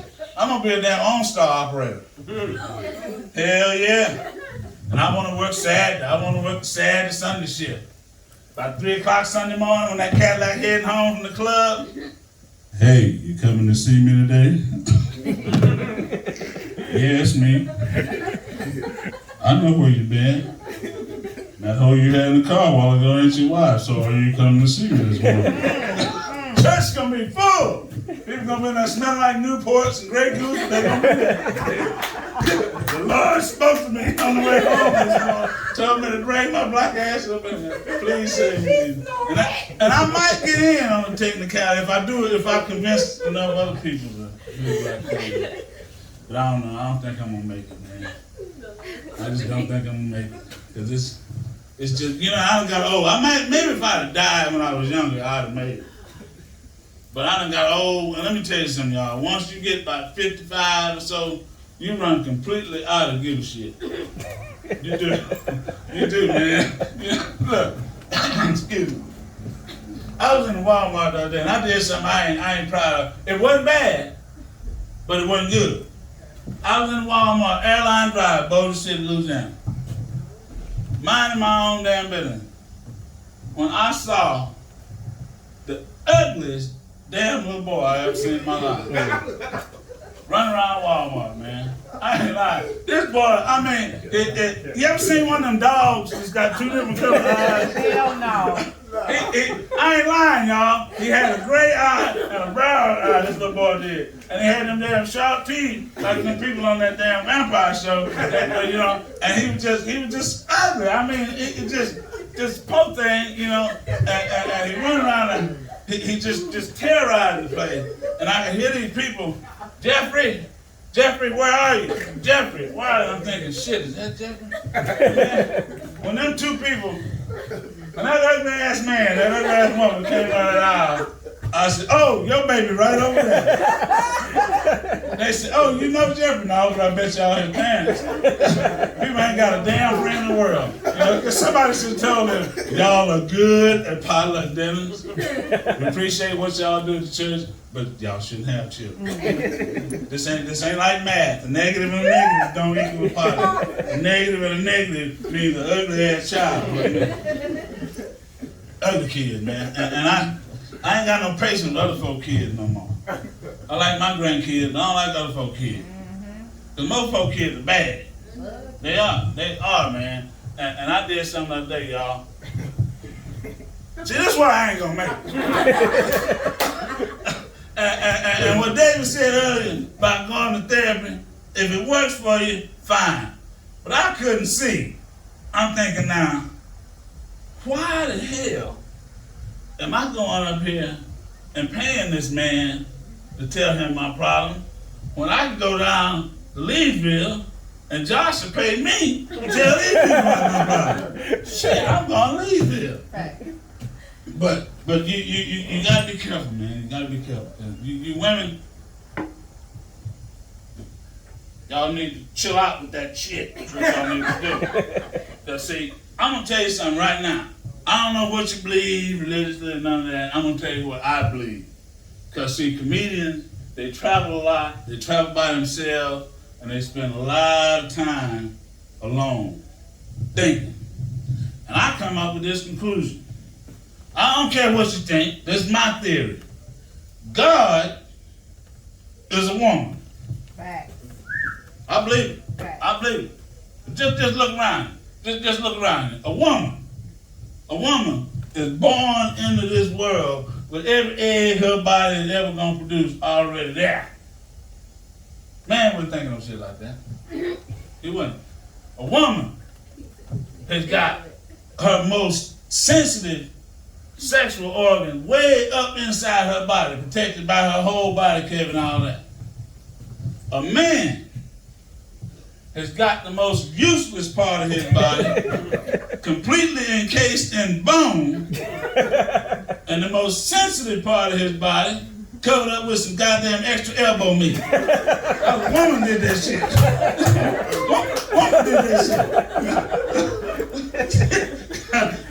Cause if I was a man, you ever just kind of nicked your balls? If I was a man, and I had that foreknowledge, that God knowledge, I'd have put my balls right up there. You know? I could have put my brain in my ass pocket. Once you get married, you don't know what. Shit. So that woman did that. That woman did that. And I'll tell you something else. Man, we need to quit being so lazy. Because we got so damn lazy. Women designed men's underwear. They did. You think about it. If you're a grown damn man in this room right now, you ever use that damn pee-hole flap on your underwear, stand up. That's what I thought. You ain't never used that. Because you got to bend your tallowacker 22.5 degrees that way, 22.5 degrees back that way. Then you got to get up enough pressure to make a hairpin turn while you hold the gap over. We ain't that complicated. We can't figure that shit out. So a woman designed that just to trip us up. If a man had designed men drawers, it would have a thumb loop right here. You just pull them down about the nutsack level, do your business, and let that little flap catch that last drop on the way back. That's what we did. We did. Y'all think COVID is over? No. I know some people I hope get it. I got a list. I got a list. If the COVID hangman comes through and say, you got anybody for me? Yeah, hold on, man. Just let me get my phone. I got a whole list of people. I ain't lying. I ain't lying. But I'm going to tell you something, guys. You notice after a while, most black men, a lot of black men quit dying from COVID. At first, it was killing a lot of us. But after that, after a while, it leveled off. And I'm going to tell you why it was killing us at first. Because we was panicking. And already messing with your respiratory and all that. I know this is a lie, Miss Nurse Practitioner lady. Just play along. This is a comedy show. This ain't a medical convention, all right? Because it's already, it messes with your respiratory and all that stuff. And you panic. And you can't breathe as well, and then that's going to exacerbate the system. But this one guy figured it out, and he started passing it on to brothers, and we stopped panicking, and we started surviving. He figured out, man, I don't care how high your fever get, I don't care how bad the chills get, I don't care about the hallucinations and all that. If your dick can still get hard, you gonna make it. You take your medicine and get that bed rest. You know what I'm saying? But now if your wiener quick get hard, you better hit that little button. Nurse! That's your accident. If you dream about Tina Turner, if you dream about Serena Williams and didn't nothing happen, nurse! I'm dying. How you know? Ain't nothing happening. Shit. It don't work. It don't work. Need a crash cart in it right now. That's right. So you got to know that shit, man. Look here, y'all, I don't know, do y'all go to Shreveport and Natchitoches much from here? Man, I'm gonna tell you what, be careful. Cause they got some police out there that will give your ass a ticket up there around Anacoco and that. But I'll give them this. They're very professional and they're very well trained. Because for instance, say if you don't have that good TRICARE insurance and you late for your colonoscopy, that man in Anacoco stop you. And you think just because you're gonna be a comedian, you got any drugs on you? On me? No, not on me. They will give you a colonoscopy right down the side at 117. Let me tell you. I think I feel good. No, that's my goddamn tonsils, man. They're good. They're thorough, man. That $285 copay is a little high. 65 and 45. Yeah. Doing good? Everybody doing good? I'm gonna tell y'all something, man. For real business. I ain't supposed to say this, but I don't guess y'all can turn me in. I went to Dubai a few weeks ago. Okay. If you ever get a chance to go to Dubai, go to Dubai. On somebody else's dime. But go to Dubai. Cause the guy picked me up at the airport, man, and he got his little iPad there. He said, Mr. Adams, he said, Dubai is a 24-hour city. We got anything you want any hour of the day, we can find it. He said, if I can't find it, I'll pay you what you think it was worth. I said, okay, anything? He said, yeah. I said, how about Chinese prostitutes. He laughed. He said, "Why do Americans think that's hard?" I said, "Well, okay. How about indoor rodeo?" He said, "PRCA or amateur?" I said, "Well, goddamn, we on, boy." But let me tell you something. When I went to check out that hotel and got that little courtesy bill they slide on the door, if this is a good thing, the damn windows weren't open. When I got that bill, I said, "I'm gonna have to jump out this summer." $4,000 for a week. Hell, I couldn't even trade my car in and get that money paid a week. But they paid it for me, so it was good. It was good. Well, any questions so far? How about you, man? You look like you got a question. No question? Okay. Oh, y'all got the same blackjack. What's that? Like a record company or something? Nah, it's a clothing line. Clothing My line? brothers and my best friend have. Oh, that's pretty cool, man. You here in Leesville? Yeah, I stay here for the most part. I mean, what can I get some of your blackjack stuff? Oh, you can just come. You can talk after. Okay, good, man. Cause I thought, okay. And he got it on too. Oh, you got it on too? That's my little brother. Oh, that's your little brother. Okay. Dad, it's the dad. All right. Now I was just wondering, man, cause I sell stuff too, man. I got DVDs. Oh shit. I got CDs. Yeah, I got the Temptations. I got spinners. I got it all, man. I'm talking about car. I'll show you some shit out. I don't give a damn no more. My wife, let me tell you something. I'm gonna have to get out here in a minute, y'all, for real. I enjoy that. Let me see. Let me check my phone. Cause, oh yeah, I gotta get out here. But see, I know when I come to Leesville, my wife gonna break me off. Oh, second decade. That's right. Ain't no doubt about it. You can't lose with the stuff I use. Fellas, that's right. You got a woman gonna let you go out of town for a couple hours and slide back. She said, I'll be waiting for you when you get back. You gotta set the stage before you go. Gotta go by the liquor store, get you some champagne, get you some orange juice. Then you gotta go by CVS, get you some NyQuil. You make them little mimosas up, put about 2-3 capfuls of that NyQuil in it. Goddamn, she gonna wake up feeling vulnerable, and you gonna wake up happy in the morning. She ain't gonna even know. That's right. But, ladies, stop telling these men to tell you the truth when you don't want to hear it. That's the biggest problem in relationships. Y'all put unrealistic expectations on us. I know it's because y'all love us and you think we can do all this shit. But look at it. Look at us. Look around this room. Ain't none of us shit. I mean, we doing all right for where we at, but damn, I mean, you wouldn't want your daughter to come home with us. You know damn well you wouldn't. You'd be mad as hell if your daughter walked in with some shit like this. You would. So quit putting unrealistic expectations on us. And quit asking us them trick questions and shit. Cause my wife messed me up, man. And I don't know if we're gonna get over this. I really don't. As a matter of fact, I went and talked to a divorce lawyer this morning. I did. I ain't proud of it. We've been together 28 years. I just get sick of that shit. Sick of it.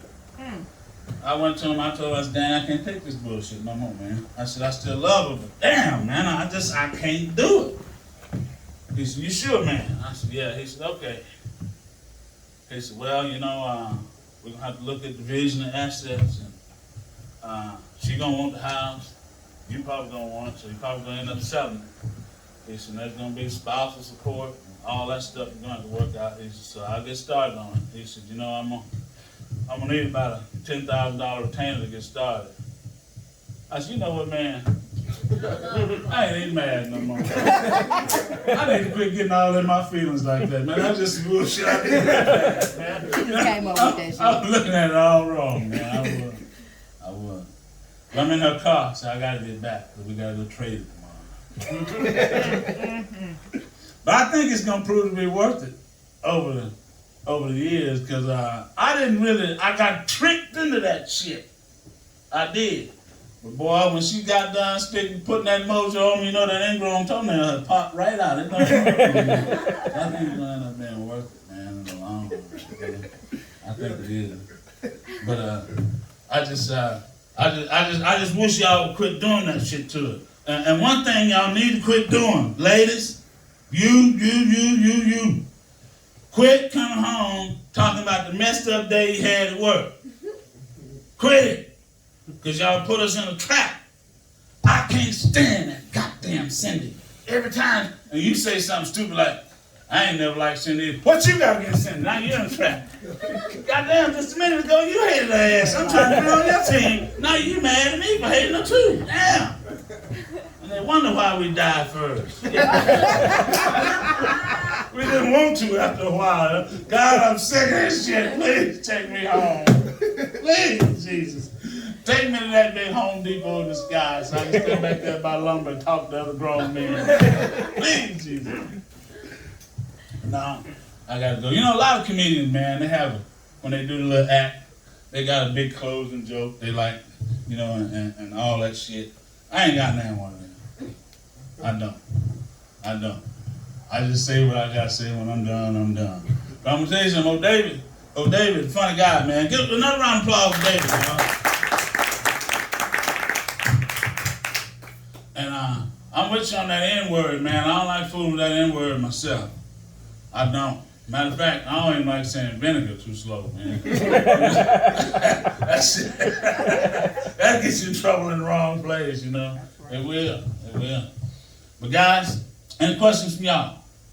We can talk afterwards if you're scared to say it in front of your woman. Give me that by the car.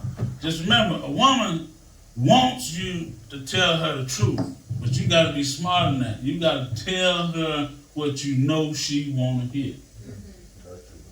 You do, man. You do. And I know it seems a little wrong, but that's what you got to do. Because I'm going to tell you something. I don't care how long you've been with that woman, how much you think she loves you. If you want to see her pissed off for the first damn time in your life, you leave home without her and come back smiling. I don't give a damn if you just won the lottery. You better walk in that door. Yeah, man. Like you just left the damn funeral. You are no longer responsible for your own happiness once you get in a relationship. If she wasn't part of it, it wasn't supposed to be fun. That's the rules. It ain't right or wrong. That's just the rules. You gotta know that. You gotta know that. And whatever they tell you, don't tell them the truth, man. Don't tell them the truth. Cause you can be like me and David. Said we were hanging out. Get home a little late. She said, where you been? I took David to the hospital. We was out hanging out, and David, I had to take him to the hospital. What did you take him to the hospital for? Well, shit. He started getting lightheaded and short-winded. I thought he was having a heart attack. About that time, David called just to see if I made it home. What happened? Your wife snatched the damn phone. I said, David, it's you? Yeah, sure, it's me. My husband said he took you to the hospital.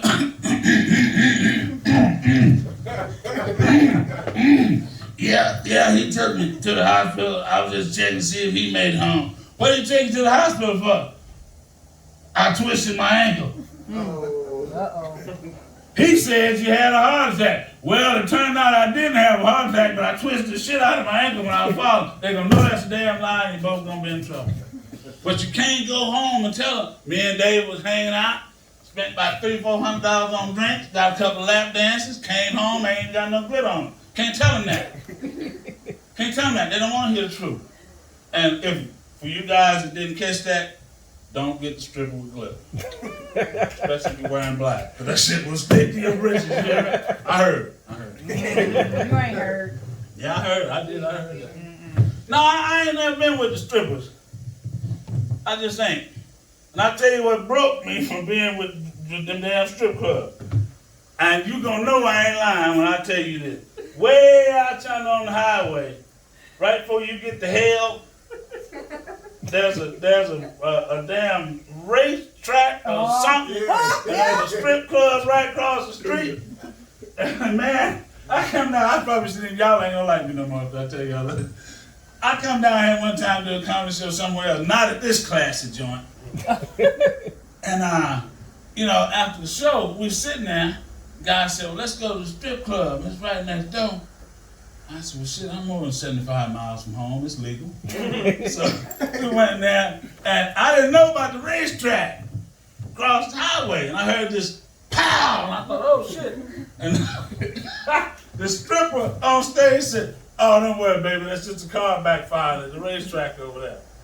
I said, oh, okay.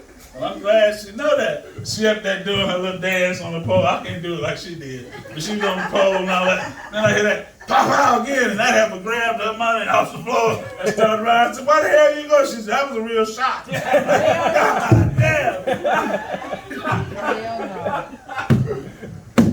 And the thing had a sign. I should have known I was in trouble, y'all. Don't tell my wife. If my wife ever come down here again, you better say shit. I don't know shit. You're gonna ruin a good relationship. I don't know shit.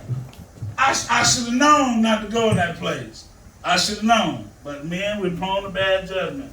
Because it had a sign outside. You know the kind with the little yellow lights and the arrow on the end? One of the damn yellow lights on. But it had little letters on there. Nude dancers, free beer. And I'm thinking, God damn. How damn ugly do you have to be? That she got to give away free beer to get grown men to go in there and see naked women. I should have known then. Something was wrong. But man, I mean, one girl, man, had a bullet wound and had a fresh stab wound on her thigh. But she said she fixed that bastard. He won't ever stab her no more. That's right. And I thought, Lord have mercy, let me get my little $15 worth of lap dance. They was complimentary. And I'm going to get the hell on out of here, man. This is a dangerous place. But the wings was good, that's what I'm saying. Good chicken wings. All right. It's got the best food. Well, I'm fixing to go, y'all. No, I can't get with it. Because you ain't going to be showing me all that shit, man, and say, you can't have none. That's like going in Applebee's and paying $15 to look at the damn menu. Who would do that shit? You through, Mr. Adams? Yeah, I have this menu back there. There's extras over there. Shit, I paid $15. I'm getting some sauce on my finger or something. $15. Well, the police probably waiting. So, I'm gonna go home now. Any question, ma'am? No, sir.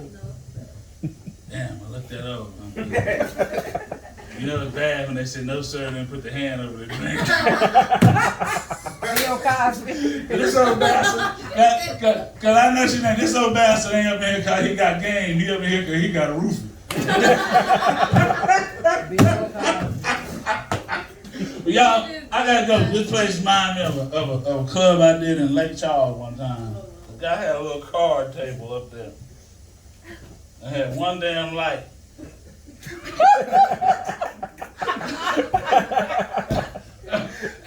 and his name was Jackson, the guy that owned the place. And Jackson told me, he said, God damn it, you want to leave here with your money? You don't get out that goddamn light and you don't step off that table. And I'm up there like a Parkinson patient, man. I'm on the move, but I need my damn money because gas is $4 a gallon and I got to get back to Bossier City. Oh, she got to go bad, y'all. She tipping fast. See, women got that walk. Women, when they got to go bad, they got to. Men, we ain't got that. When we got to go bad with this other shit, I hope I get that. We don't give a shit. Don't forget, my guys, you get the highlights. Just to review.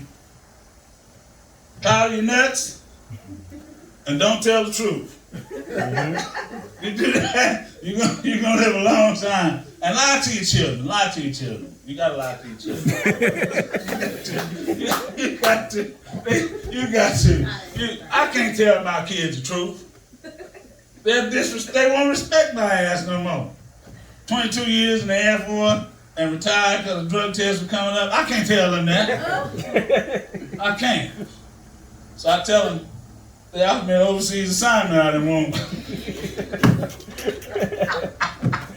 So I figured this was good enough time to get out. And Sergeant Adams, we call you to let you know that you need to go get that random drug tests. I said, well, I just tried to call y'all a while ago to file my retirement order, man. So I think my phone call take precedent, man. I don't have to do that other shit no more. I'm gonna wait for Renee to get back.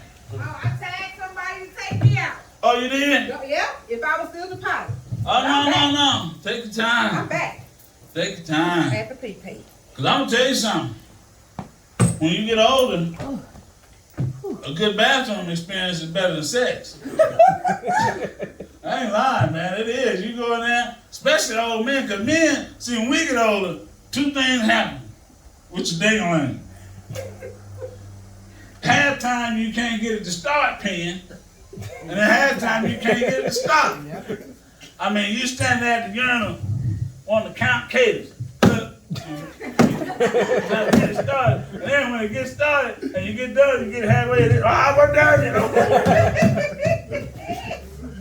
That's the shit we have to go through. And they don't make panty liners for men. How about that shit? They don't want to be us now, man. Okay, y'all. Here's what I gotta do, man. I gotta go. But I'm gonna share this with y'all, man. I'm a real lucky dude, man. I really am. I've been all over the world doing comedy.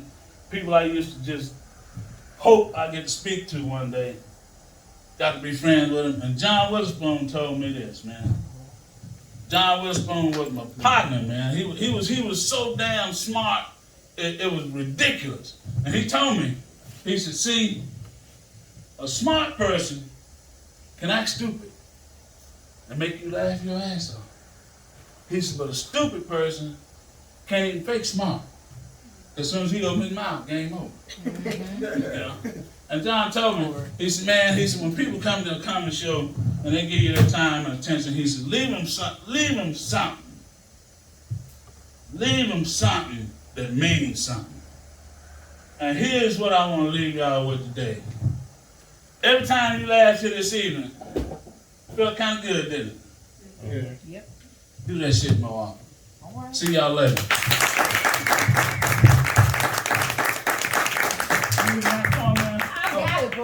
I'm moving now. I'm feeling a little quick today. All right, everybody, let's please. You are fired. Can you not be late next time, DJ? I'm finna fire him. All right, guys, let's all give Mr. Lee Marvin Adams another round of applause. He is absolutely amazing and so phenomenal. Let's please give Mr. Dave another round of applause. Let's give Mr. I guess we are NAP and now artist. Give him a round of applause. You messed it all with right on. NAP. Yeah. And Mr. Aaron, a round of applause. So everybody, find them, follow them on Instagram, Twitter, Facebook, all that fun stuff, and follow them. We love when they come to our little town. Like I said, if it's one person here, 50 people here, it doesn't matter. We're going to give it 100%. We are always going to have a good time. So with that being said, we'll see you guys in 2 weeks. If anybody feel brave and want to get on the stage, make it happen. If not, I'll see y'all in 2 weeks.